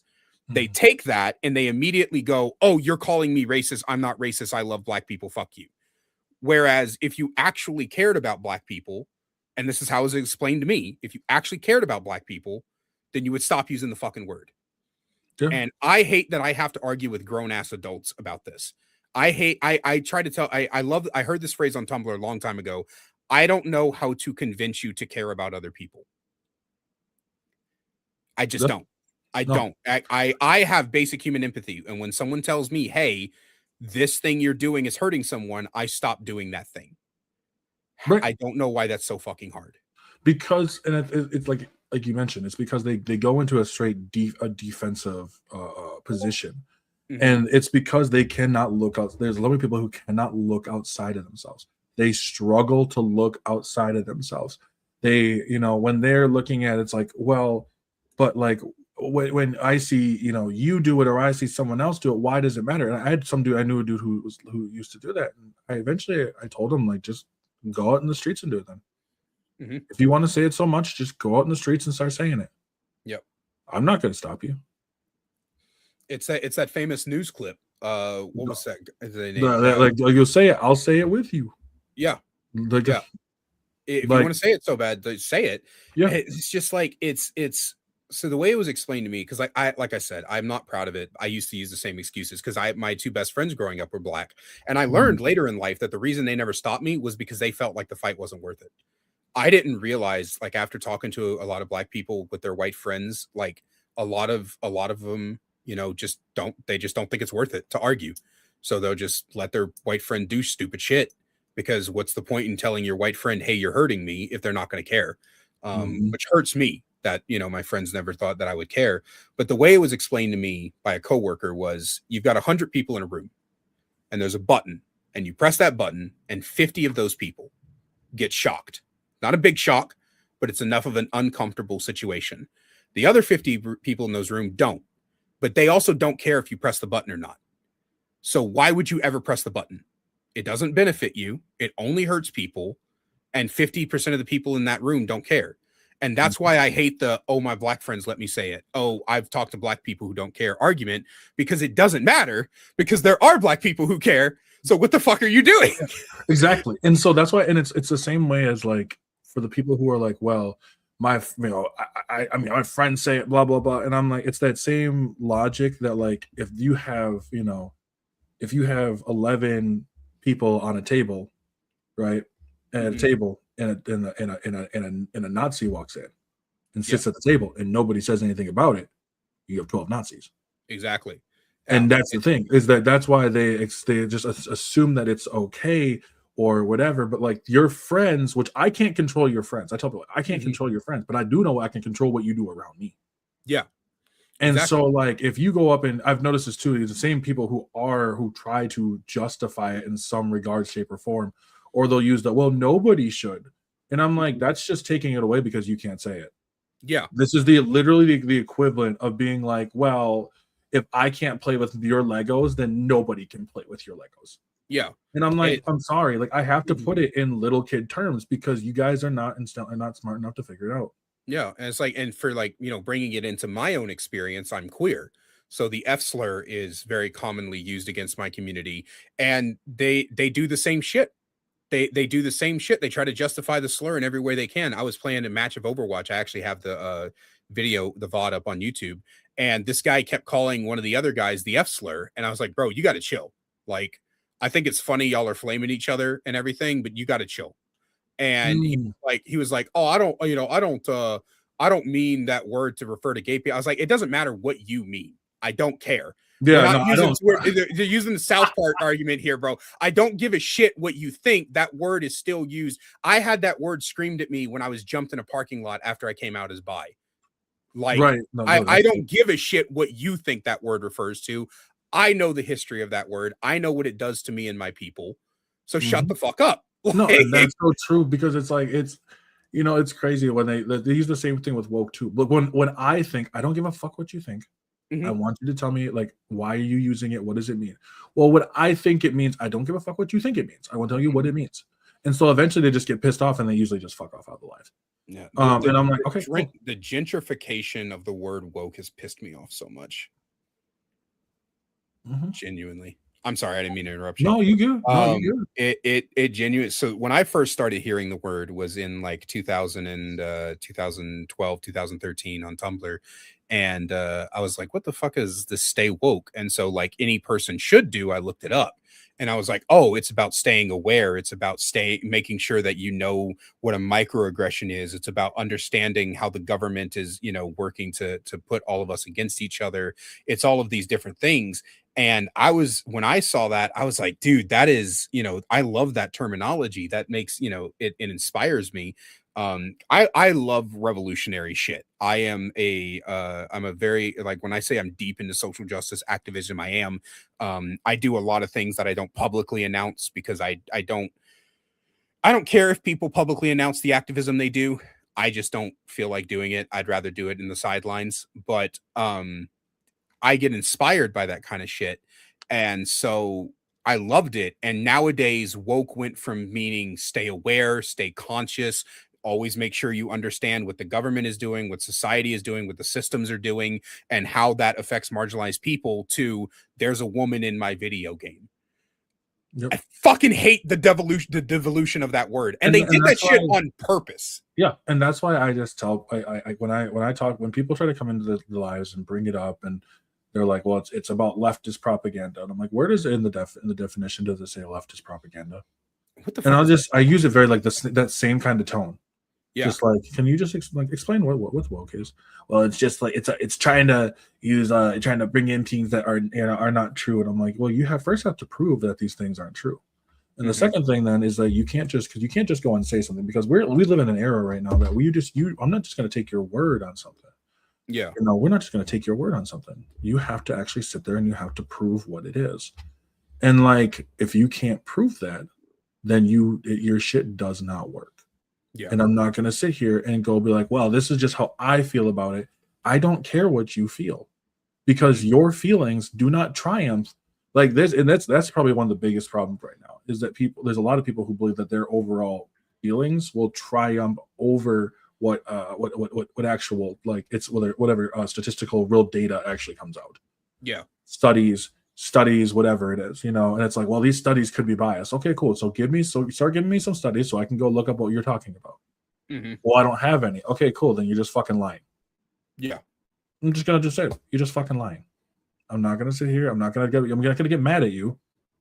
I'm gonna be a little disappointed, but I'm not gonna get mad at you. I'm just gonna sit there and just say that you're just fucking lying. And then I'm just gonna, usually, if I have a live, especially, I'm just going to say that, and I'm going to kick you off my live. Mhm. I don't care. I have no reason to care. Like, I put one of the things that we talked about earlier, and I'll wrap this one up pretty good because I think this shit's funny. Is I put a thing up, and I'll probably do a live after this, being like, what do you guys like about the gaming community? What's something you love about the gaming community? Gaming and the community, I guess. And the person's like, well, there's not a lot to like about it right now. Like, my God, is that what I fucking asked? Yeah. like imagine being like your teacher's on a test is like, so what do you what we gonna, you know, I don't know, Billy over here, so what is the square root of 49? Well, I don't really like corn dogs, so I don't know why we're really talking about it. Yeah, no, and yeah, like you said, it's like what we were talking about earlier. Like, bro, I didn't ask you that. We weren't talking. This happened on a fucking post that I made. I was gonna make a TikTok about it. I forgot to, but I made a video about this like woman who, you know, she had talked about she didn't have her boyfriend because her boyfriend passed away, and that's, you know, really sad. And some incel jumped into the comments and was like, "Don't worry, guys, she's a woman. She'll have one in like 2 weeks." And I was like, okay, that's fucking weird. And so I talked about the dating pool and the misconception that women just are able to just find a date whenever they want. Because I agree that there's less people lining up to date men than there are people lining up to date women. However, the comparison I used was a picture: a man and a woman are starving. The dating pool for men is being in the middle of the desert looking for one goddamn cracker. There's no crackers, and you got to fucking scrounge to find one, and that cracker might not even be that great. And women are in the middle of a dump surrounded by rotten food. They're starving. They could technically eat the rotten food, but it's not good for them. And so that is where the misconception comes from. Like, yeah, this woman probably does have 14 guys that are ready to date her, but are they good people? Are they good to date her? And this fucking loser jumps in my comment section and leaves like a 6-paragraph comment about how I'm like victimizing women and women can be abusers too, and all this other shit. And I'm like, that's not what we were fucking talking about. It's like, so much of a poor me bullshit. Like, it is such poor me. Like, the same dude who was, like I said earlier, sorry to cut you off there. The same dude I said earlier, when it came to like the whole like, well, they were mean to me in this when I my World of Warcraft, and it shows that they can be rude. I've never said women can't be assholes. I met women that I'm like, dude, go fuck yourself. Like, you're a dick. My ex-wife was a cunt, dude. Yeah, like, dude, I have met women who are just like, yeah, they're just pieces of shit. And guess what? Like, that's just how people are. But like, you're painting the picture of all of them. And I heard someone say, when something like this happens, right? When it's like when a woman is being mad to someone, right? Or when like a black person gets angry and attacks someone.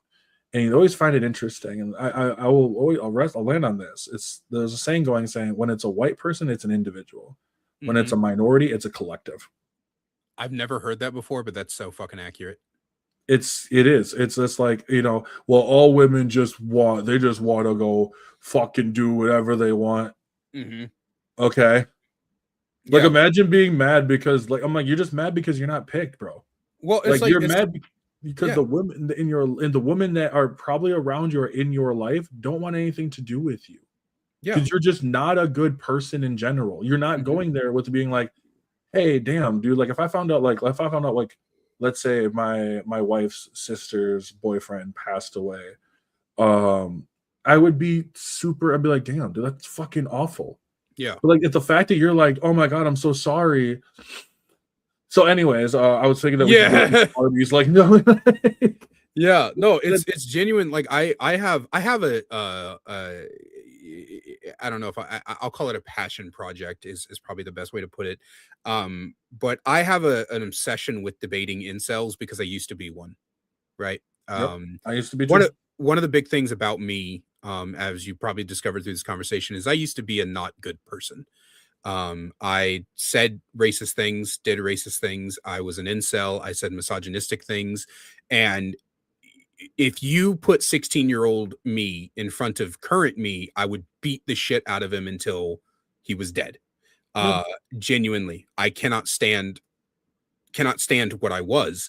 And so I'm always so deep in the incel conversation because it's like, God, I see what I used to be.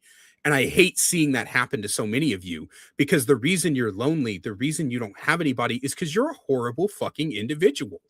Like, I made a TikTok today about it. I was like, I'm not, the greatest looking guy. I'm not good looking. I know I'm not stupid. I'm like a 4.5, maybe a solid 5, right? I get it. But I have multiple women right now who want to date me. And they want to date me because I'm not a piece of shit. Right. And it's just so easy to not be, because like you've run into people like that where you don't want to date, the incel directly. It's like you've had people who wanted to date you who you didn't want to date because you didn't like their personality. So why can't you apply that logic to the rest of the world looking at you, and then take some time to reflect on who you are as a person? Right. I am so big on second chances and growing as an individual. I'm so down for that shit. I want people to grow. I love that. But you're never going to grow if you don't try. Exactly. And I think that's what happens with a lot of them, is that if, you can move about it, but you have to first you have to recognize your own faults. You have to recognize your own weaknesses. Like, you have to recognize where you're going wrong, because this process is not one that's going to take days, months. It'll take sometimes years. Like, there's still moments where I sit there and I'm like, I hear something and I get, I'm like, why am I getting upset with this? Like, let me go figure this out. Like, I readjust the way I'm thinking, Mm-hmm. you know? And so that's why, like, a lot of them, it comes down to just relearning. You have to learn where your weaknesses are. Yeah. You have to learn that, like, it's okay that, like, yeah, it's like, for right now, one of the things that was into my head that I had to unlearn was the whole breadwinner thing. My Yeah. mom, dad kind of talked about that, and so it was in my head, but like, you hear people like, gotta be the breadwinner. My wife, she just got the job today. So like, she told me about that before we just started. She just got Mm-hmm. the job today. She's gonna be a pharmacist. She's gonna be a pharmacist at one of these places. So we got to figure out about our living situation, and all that. I'm the one staying home, Yeah. you know. And so it's like, well, it's like, well, your wife is the breadwinner. Goddamn, she better fucking be. She went to school for it. Like, I'm like, you didn't go to school for fucking how many years ago now have this happen to you? Yeah. You know? And dude, I love being a stay-at-home dad. When I was with my ex-wife, she was the breadwinner, and I cooked, I cleaned. I say stay-at-home dad. We had a dog and a cat, but they're my Good children. enough. Yeah, no. Every time my mom's like, "When are you going to give me grandchildren?" I point at my cat and I'm like, "He's right there," and then she spoils him like a grandchild. That's funny. So I cooked, I cleaned, I made sure that she always had a meal on the table when she got home. I did the house husband duties, and I liked doing that. And I think it's weird to berate people who reverse the roles. I think it's Yeah. I don't understand why you would ever do that, man. Just fuck it. If the couple is happy and nobody is in any kind of danger, why would I give a shit? Yeah, why? And that's why I think I'm like, as I and as I get older, and this is we're like 20 weeks in, right? So like, before my son gets home, so like, we're like, damn, this is actually coming more and more real, Mm-hmm. you know. And it's like, I get the position of being able to raise like my son. Mm-hmm. I'm excited for that. Like, I get to see when he starts to walk. I get to see his first, hear his first words. I get to be there for all of that. Yeah. Like, I'm not saying like my wife is not going to be happy about that, of course, but like, I get to be the one to do that, and there's stuff about where it's like, that stuff gives me excitement. And the men, I believe, who will be the ones most successful are the ones who can accept the fact, learn the emotional intelligence of themselves. Mm-hmm. Emotional intelligence means you don't have to be a doorstep or a doormat. Yeah. Like, no, if a woman's coming up and saying something like to you that you're like, yo, you don't get to talk to me like that. Yeah. It just, what I mean? Like, I mean, or like, she's upset about something or whatever. Like, you stand your ground. You hold Mm-hmm. firm. Yeah. I think that's something that, as a man, it's really good to have, to know when you're like, enough. It doesn't matter if the person is, a man or a woman, or like, no, if it's a woman or not. I'm not going to let you talk to me this way. And Yeah. like, that's something that is really good to understand. You just don't have to go like 12 rounds right afterwards. Yeah. And so I think that, like, those, learning the emotional intelligence, learning your own limitations and how to work past them. Mm-hmm. Being able to recognize that, like, every person is different. Like, Yep. with the all woman, all men do blah blah blah. Yeah, sure, you're gonna hear it from women, but you have to also read between the lines of why they say that. Why they say that? Because they're probably frustrated with something. Yeah. And I think that the emotional maturity is honestly a human flaw at this point. Something that I talk about a lot is that I call it the marginalized paradox, where a marginalized group of people is so used to systems of oppression that they kind of ignore their own behaviors that are toxic, because I mean, they've got bigger problems to deal with. And I get that. I understand that. But I think that humans in general have a lack of emotional intelligence because of how society raises both men and women, right?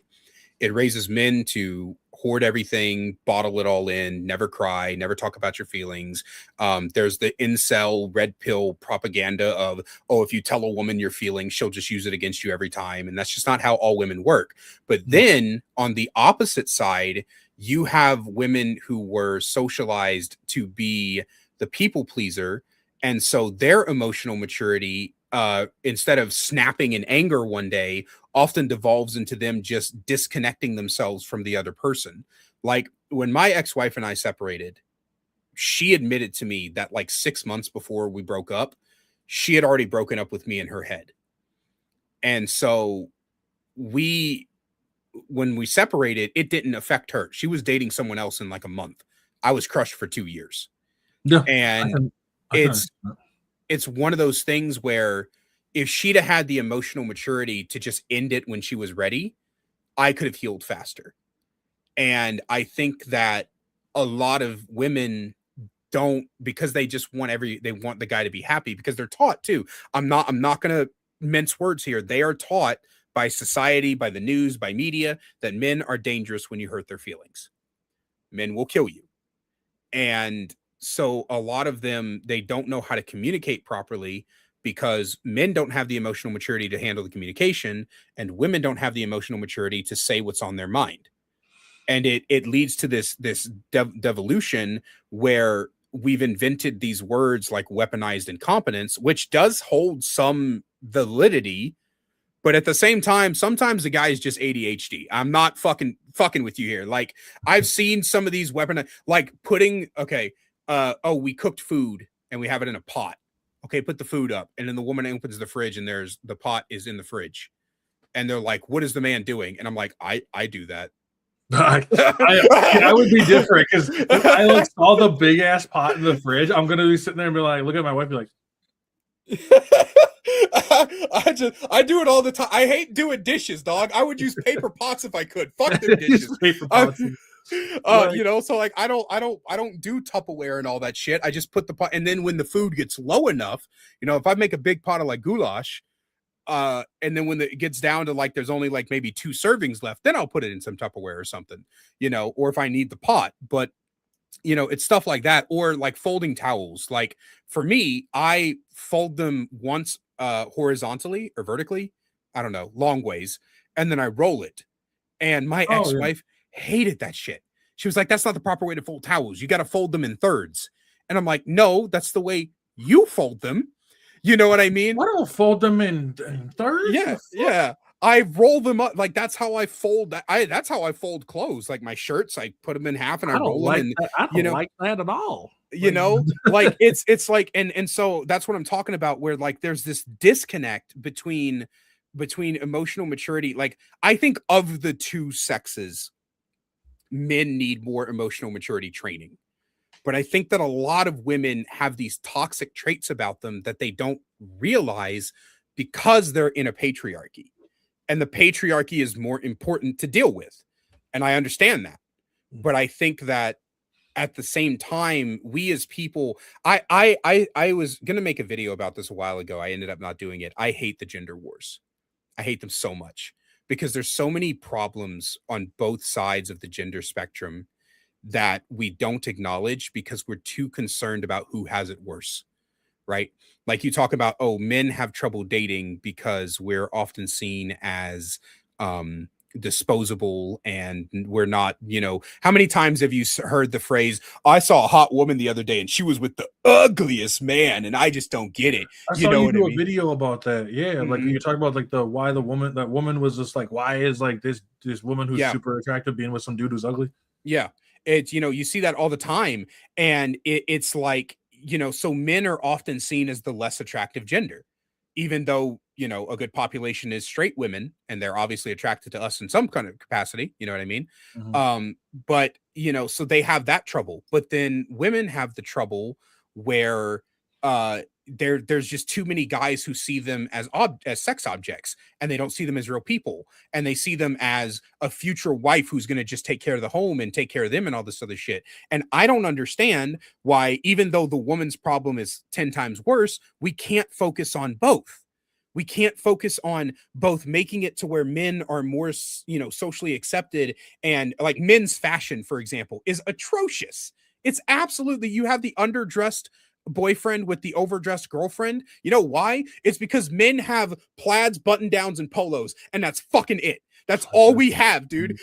I'm so sick of it. We don't have good fashion senses. Like I you know, I think I think also the thing too is like, because when we focus on it puts, I would say the reason why, and this is just my theory on it, is because it puts, when we focus on men's like emotional maturity, mm-hmm. and put it on there, it creates a safer environment for women so we can focus on those things.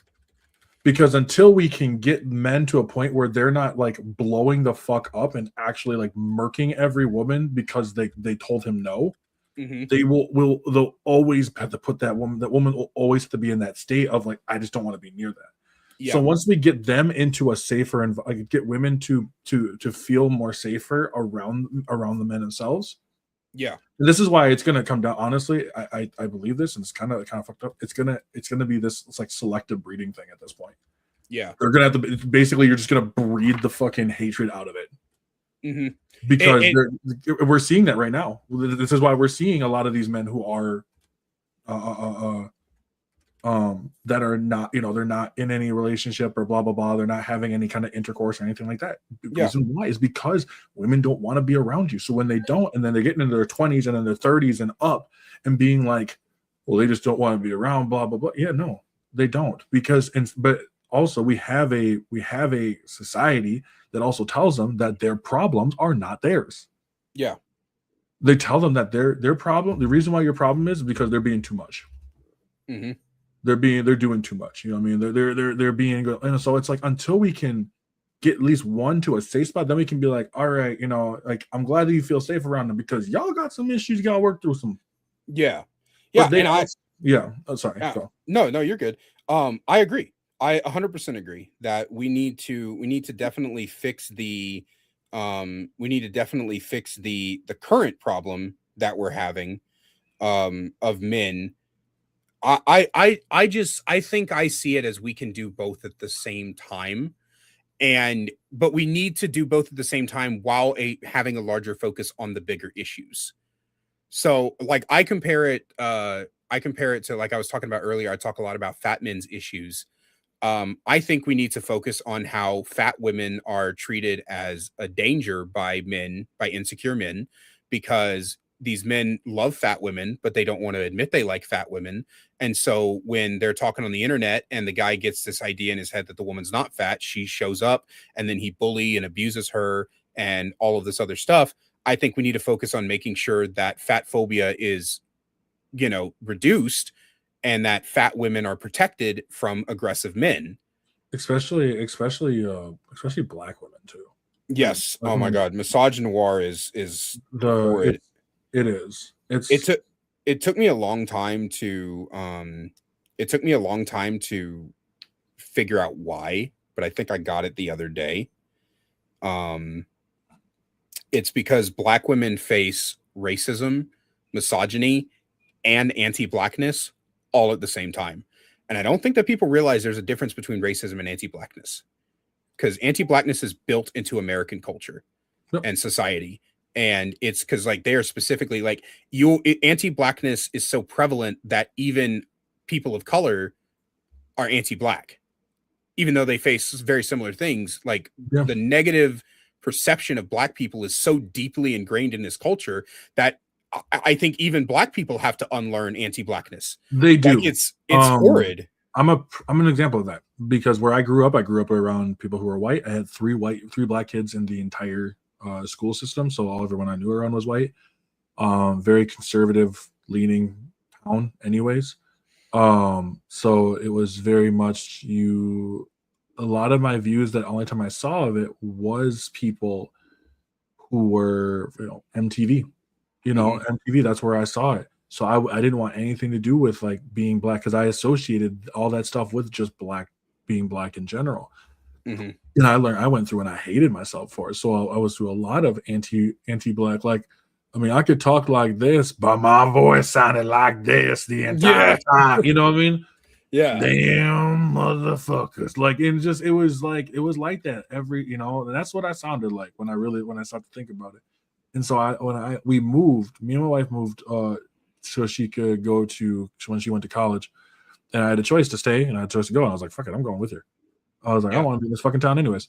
And so like, we went down there for 3 years. We lived down there, and I sat there and I learned a lot from people. Like I learned like the different, completely different struggles that I appreciate those people to this day.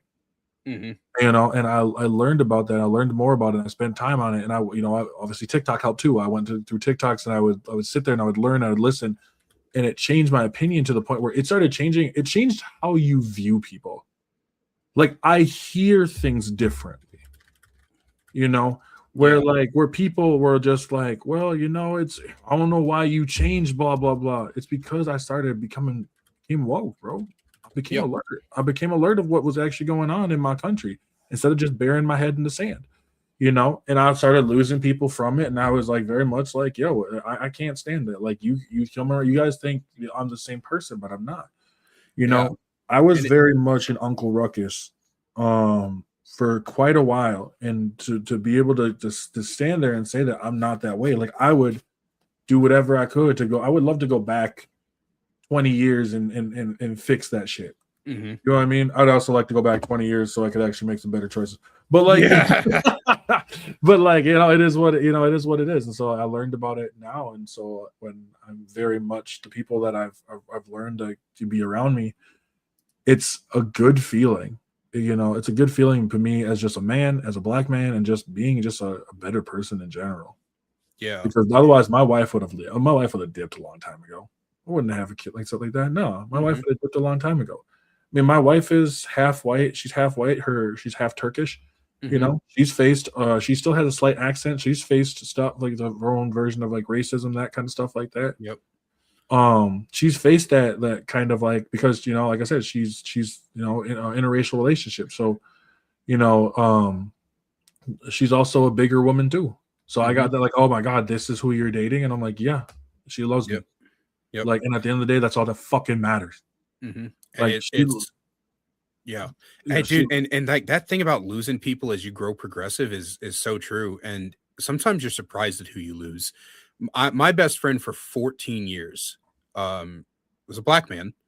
And one day he told me, he said, you become the white knights that we used to make fun of. And I was like, mhm, brother, I became that way because of you, because I love you, because I saw what you had to deal with. What do you mean? like, right, I was there when you got followed around a store for no reason. I mhm, was there when people would scrunch their nose up at your hair texture. I was there when we would hang out and people would call me a race traitor for being your best friend. Like I was fucking there. Like why would I not fight for social justices? Why don't you? And it just, and I thought back on our childhood together and our our teenage years, our formative years. We were the anti SJW, make fun of progress and woke culture type of deal. Like I was never fully right wing, but I was like center right, and so was he. And we get close to our 30s and he's still that way and I'm not.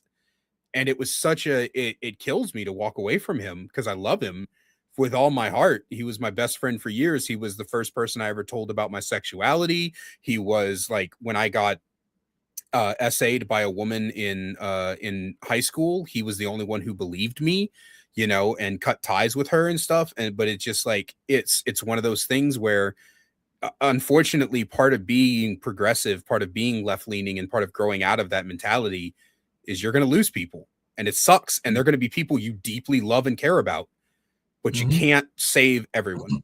No, and I think interesting is something that my parents are, because I was adopted, so like my parents are both white. Mm-hmm. And I met my birth mom and my brother and stuff like that, and I love them dearly.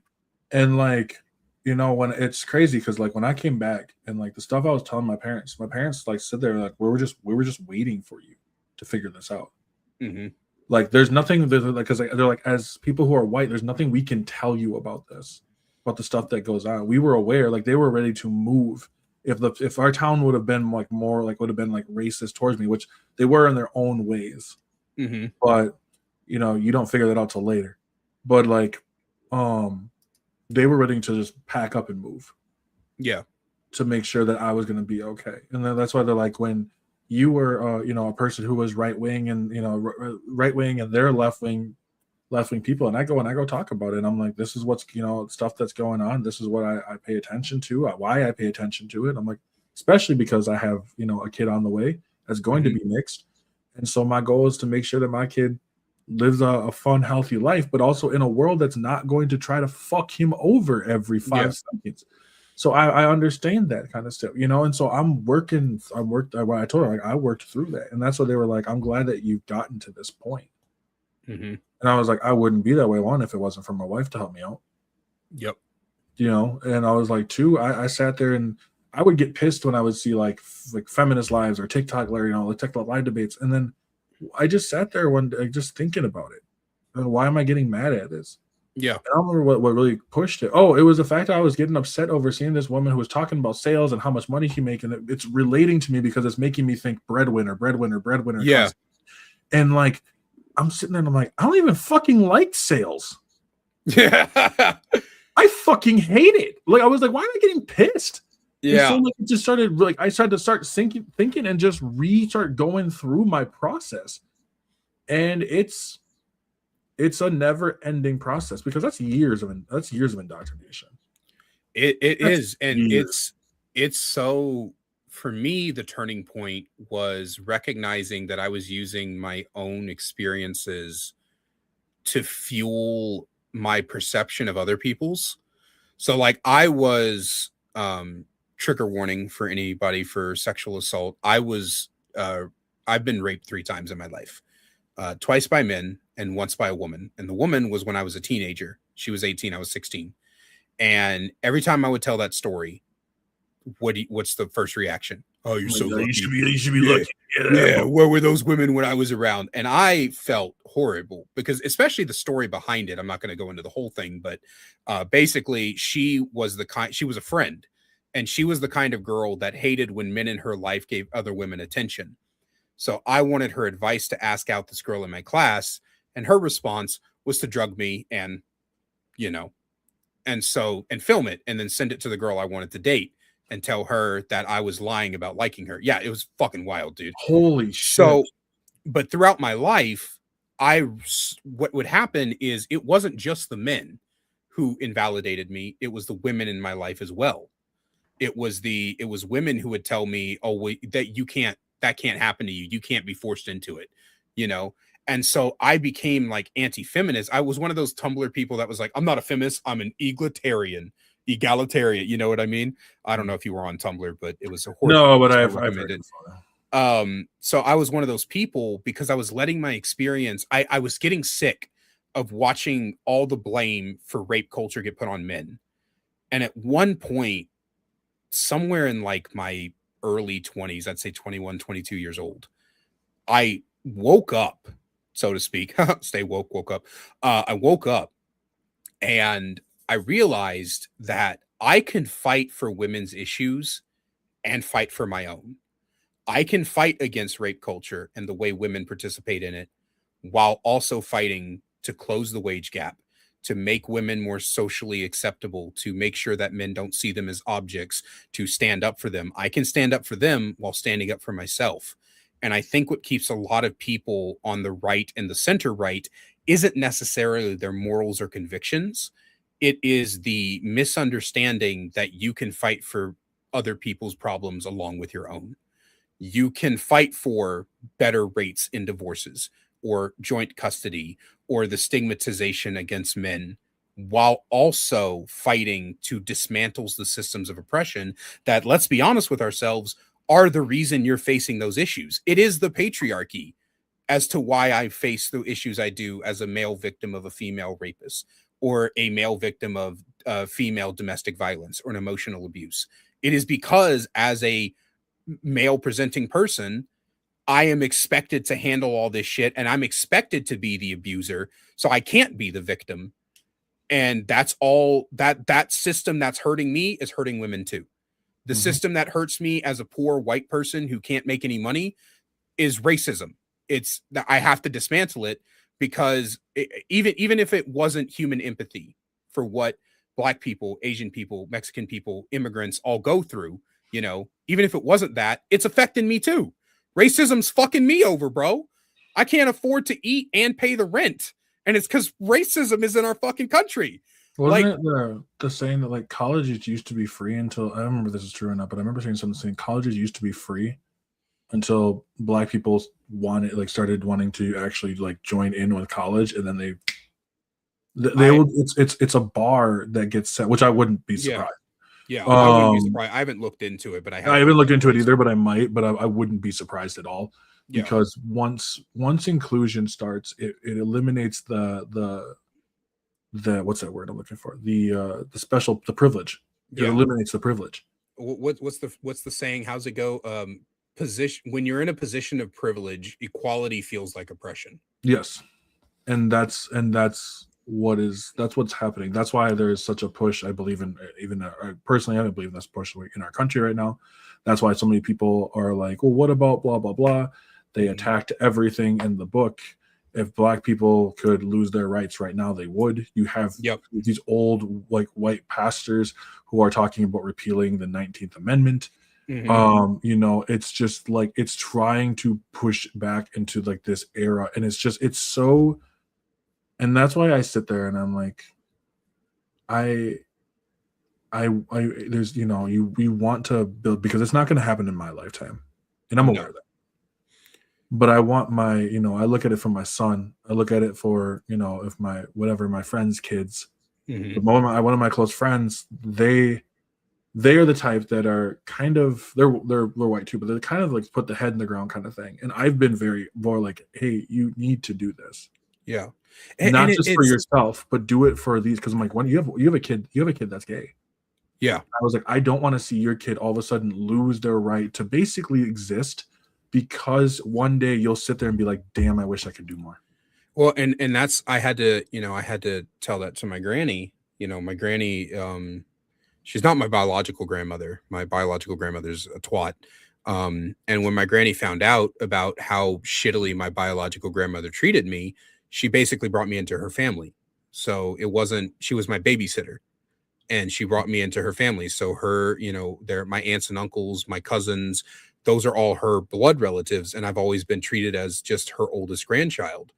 And when Trump started rearing his ugly head, my granny did what old white women in the South do and thought that he was the bee's knees. And then I had to start pointing out to her all of the things that he did that affect me, like, anti LGBT laws and stuff like that. And I'm like, that's who you voted for. And sometimes that's what it takes. It takes them, my dad was homophobic my whole life. He died back in 2019. And when I was by, I never came out to him because he would always talk about, oh, gay men are so disgusting. They're nasty. I can't believe they do that kind of stuff. And when about 2 or 3 months before he died, I was sitting with him and we were watching one of his Western movies. He loved his Westerns. And I just decided to tell him. And he pulled me in after about an hour and he said, I'm so sorry you had to listen to me talk about you like that.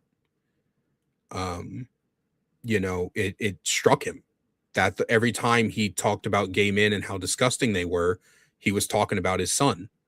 And it's a similar story for my granny with my dad. He's not my biological dad. We don't know who that is. He's just the father that stepped up. And I've always been his baby boy, his youngest son. And so I think that realization that his youngest son, he was talking about me, it strikes him sometimes. And sometimes it doesn't. Sometimes it doesn't fucking matter to these people. But that's sometimes what you got to tell them. It's Mhm. affecting people you love and care about. Yeah, This is how. no, I agree, and that's like where at the end, like when it does, and the time when it does affect them, because you want them to tell them now before something happens where it does affect you. Hmm. Where like things actually come around, and at that point they'll sit there and be like, "Oh, I didn't," and I'm like, "I don't want to hear anything from you." There's a difference between being uneducated and being ignorant, Yeah. and like I think a lot of people are uneducated. Hmm. I think a lot of people are uneducated. They don't actually understand what they're voting for. They don't understand what they're cheering for. They don't understand what they're looking for. Yep. It's no different than a person that's like on a sports team, playing like you're cheering for your favorite sports team to them. Yeah. And it's not the same like that because the difference between the sports team and this is that something could happen and all of a sudden I can't get my, I can't do my rights. Yeah. All of a sudden, something happens and damn, now I'm drinking in a separate water fountain. Yeah. All because people are living and want an era that really never existed. Hmm. And that's the hard thing about it is like the era never really existed. And that's why I want, like, that's why I, even when I bring it all the way back around, that's why, like, I want to build a place where people have community for whatever, and Yeah. that's what I love about gaming itself and just the nerd culture in general. Because nerd culture is for everyone. Yeah. It's everyone's space. It's not just one person's. It's not just one group of people's. It's for everybody to enjoy. And if that bothers you, then I guess there's the door. Yeah. But like, I think all of us could learn a lot when it comes to just, we're all in this together. But it's gonna take everybody to, that's what I was talking with someone about when they were talking about like, well, why can't we come to like a compromise? I'm like, because he's white too, and I was like, because y'all never compromised. You just took. I was like, how are you gonna compromise with someone who already had that's like me saying like I want to compromise with a homeless person. What do I have that? What I have something that he doesn't have. Yeah. So what am I supposed to compromise? And I was like, it's not compromisation. Compromisation ain't a word, but I'm gonna use it now. But like compromise, it's not compromising. It's it's basically submitting. Yeah. You don't want to compromise because compromise would require you to put work in to figure that out. Out. What you want is people to just lay low. You want them just to submit. You want them just to be quiet. Yeah. And it's like it's this whole thing, I say it all the time. We need to make Nazis afraid to be Nazis again. Like I'm sorry, but like Trump's elected. I cannot engage in rational discourse with someone who thinks that Nazis have the right to spew their bullshit without getting punched in the fucking face. It's not even, because I agree 110%. It's not even Nazis. I can never sit here in good conscience feel good about a person who is okay with letting people who look like me, people who are LGBT, whatever they're a person, a minority is, right? And just being okay with letting them suffer so that we can go be buds. Yeah. I'm not okay with that. And I'm like, and if you are, then you're not the person that I want to be in my life. It's not, and it's not a fact of being like, oh, you just don't want to. No, it's the fact that you're okay with letting people hurt. And if you're okay with letting people hurt, that's a moral. This is we're getting to, we're getting to an issue where it's moral issue. What's good, Fused? Damn, bro. Did you get a new change on your PFP? Because I don't know what FZ means. What does the Z mean? Is it like Dragon Fuse Z? Z is just a cool letter, man. It is a cool letter. It's even better. Actually, what is the Z on Dragon Ball Z, by the way? I think it's honestly just a cool letter. I don't think it means anything. I think it's just like we had Dragon Ball and now we've got Dragon Ball Z. Right? That's fair. Yeah, you think about it like, why is there a Z on there? Like, I guess they just wanted to stop from calling it Dragon Ball 2. I guess Dragon Ball 2, 2 balls. Yeah. So I don't know, man. It's there's a lot that's gonna change, and I'm excited for where it does because I believe that like there's a lot of optimism coming in. And the people who aren't on board with it are eventually just gonna have to learn to deal. Yeah. Because like I see it too. Like I see where like I see like a future where there's gonna be a lot different views when it comes to the people who rule on I don't rule, but that's a real word, but who try to quote unquote lead the parties. Yeah. And I after all of this, and I didn't watch the State of the Union last night. I didn't either. I feel like I would have went mentally insane, honestly. I didn't because I actually completely spaced it. And then I was like, oh, that's right. It's on. And then I went and did a TikTok live. So I was like, I'll catch up on it in a bit later. But like every time I watch that man speak, I have to stop every 2 minutes and scream, what the fuck are you talking about, bro? It's what gets me about it is it's not just, and I tell him it's not just him. It's the whole administration. It's his whole administration. Like when if you bring in a person who is okay with watching like everybody who's not white just die, I'm not going to look at you and be like, well, there's some things that he did. I'm like, no, because that attacks me. That attacks people that look like me. That attacks people that doesn't look like me, but they're still like, people who are struggling. Yeah. Like, how, you know, it's like you brought that into your past. I don't know if you saw that video of the dude who was, I forgot what his name was, but he's telling about the eraser of white culture, and the one of the, I think it was one of the Democratic senators were like, "What is white culture?" And Yeah. he couldn't fucking answer it. Yeah. Because like I, you know, and if there's people out there that are confused, I'm a historian, for those who don't know. I actually studied history and I was a teacher's aide and I was going to get my degree, but you know, poor boy from the ghetto, what are you going to do? College is expensive. And so, historically speaking, the reason we have black culture and not white culture, because a lot of times when you say, what is white culture? People go, oh, Germans. No, that's German culture. Oh, the Swiss. No, that's Swiss culture. You know, the Nationality, reason, nationality.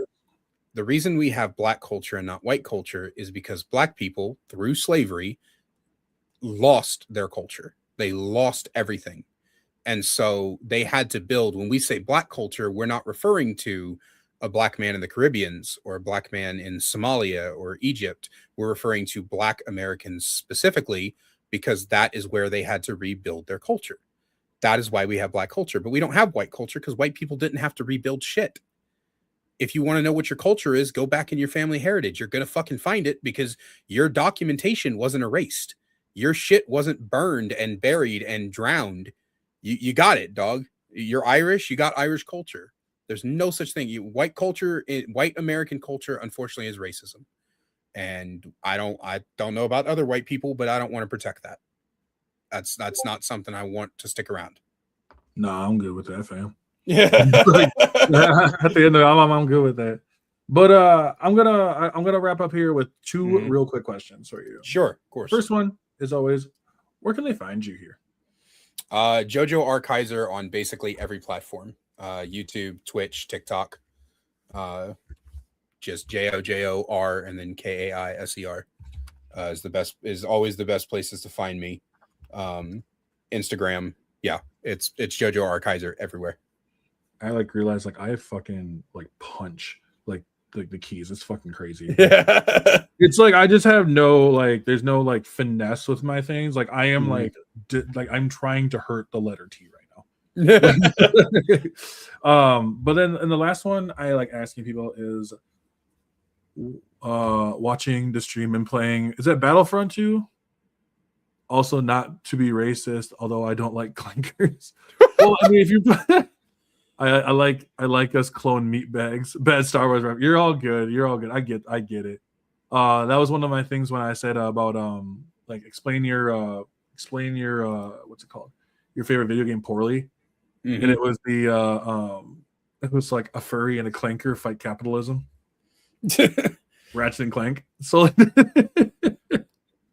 and so it was I loved, I don't know why. I'm not a big fan of the whole clanker thing, but it's just another way for people to be racist towards someone. But it is also like, is it Battlefront 2? Yeah, Battlefront 2. Battlefront 2. Wait, which Battlefront 2 though? Which Battlefront 2? Are we talking about the old Battlefront 2 on the OG like Xbox and like PlayStation days? Or are we talking about the one that DICE made? Yeah, I know it's Star Wars Battlefront 2. I'm not gonna get mixed up with Battlefield. Like I know my game. You really came in here and like started coming at me, being like, I don't know my games. This motherfucker. But like my last question I always ask is, what does nerd culture mean to you?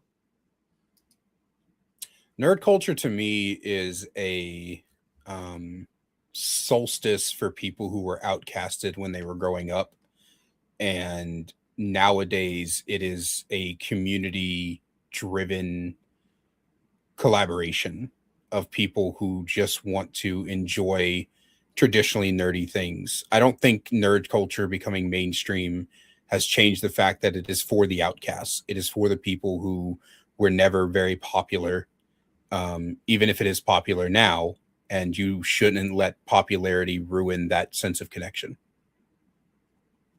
Agreed. I love that one. So I've been asking, I've asked about, it's usually like gaming, but like I've switched it to nerd culture because I wanted to expand on stuff. So I appreciate you being here, 110%, man.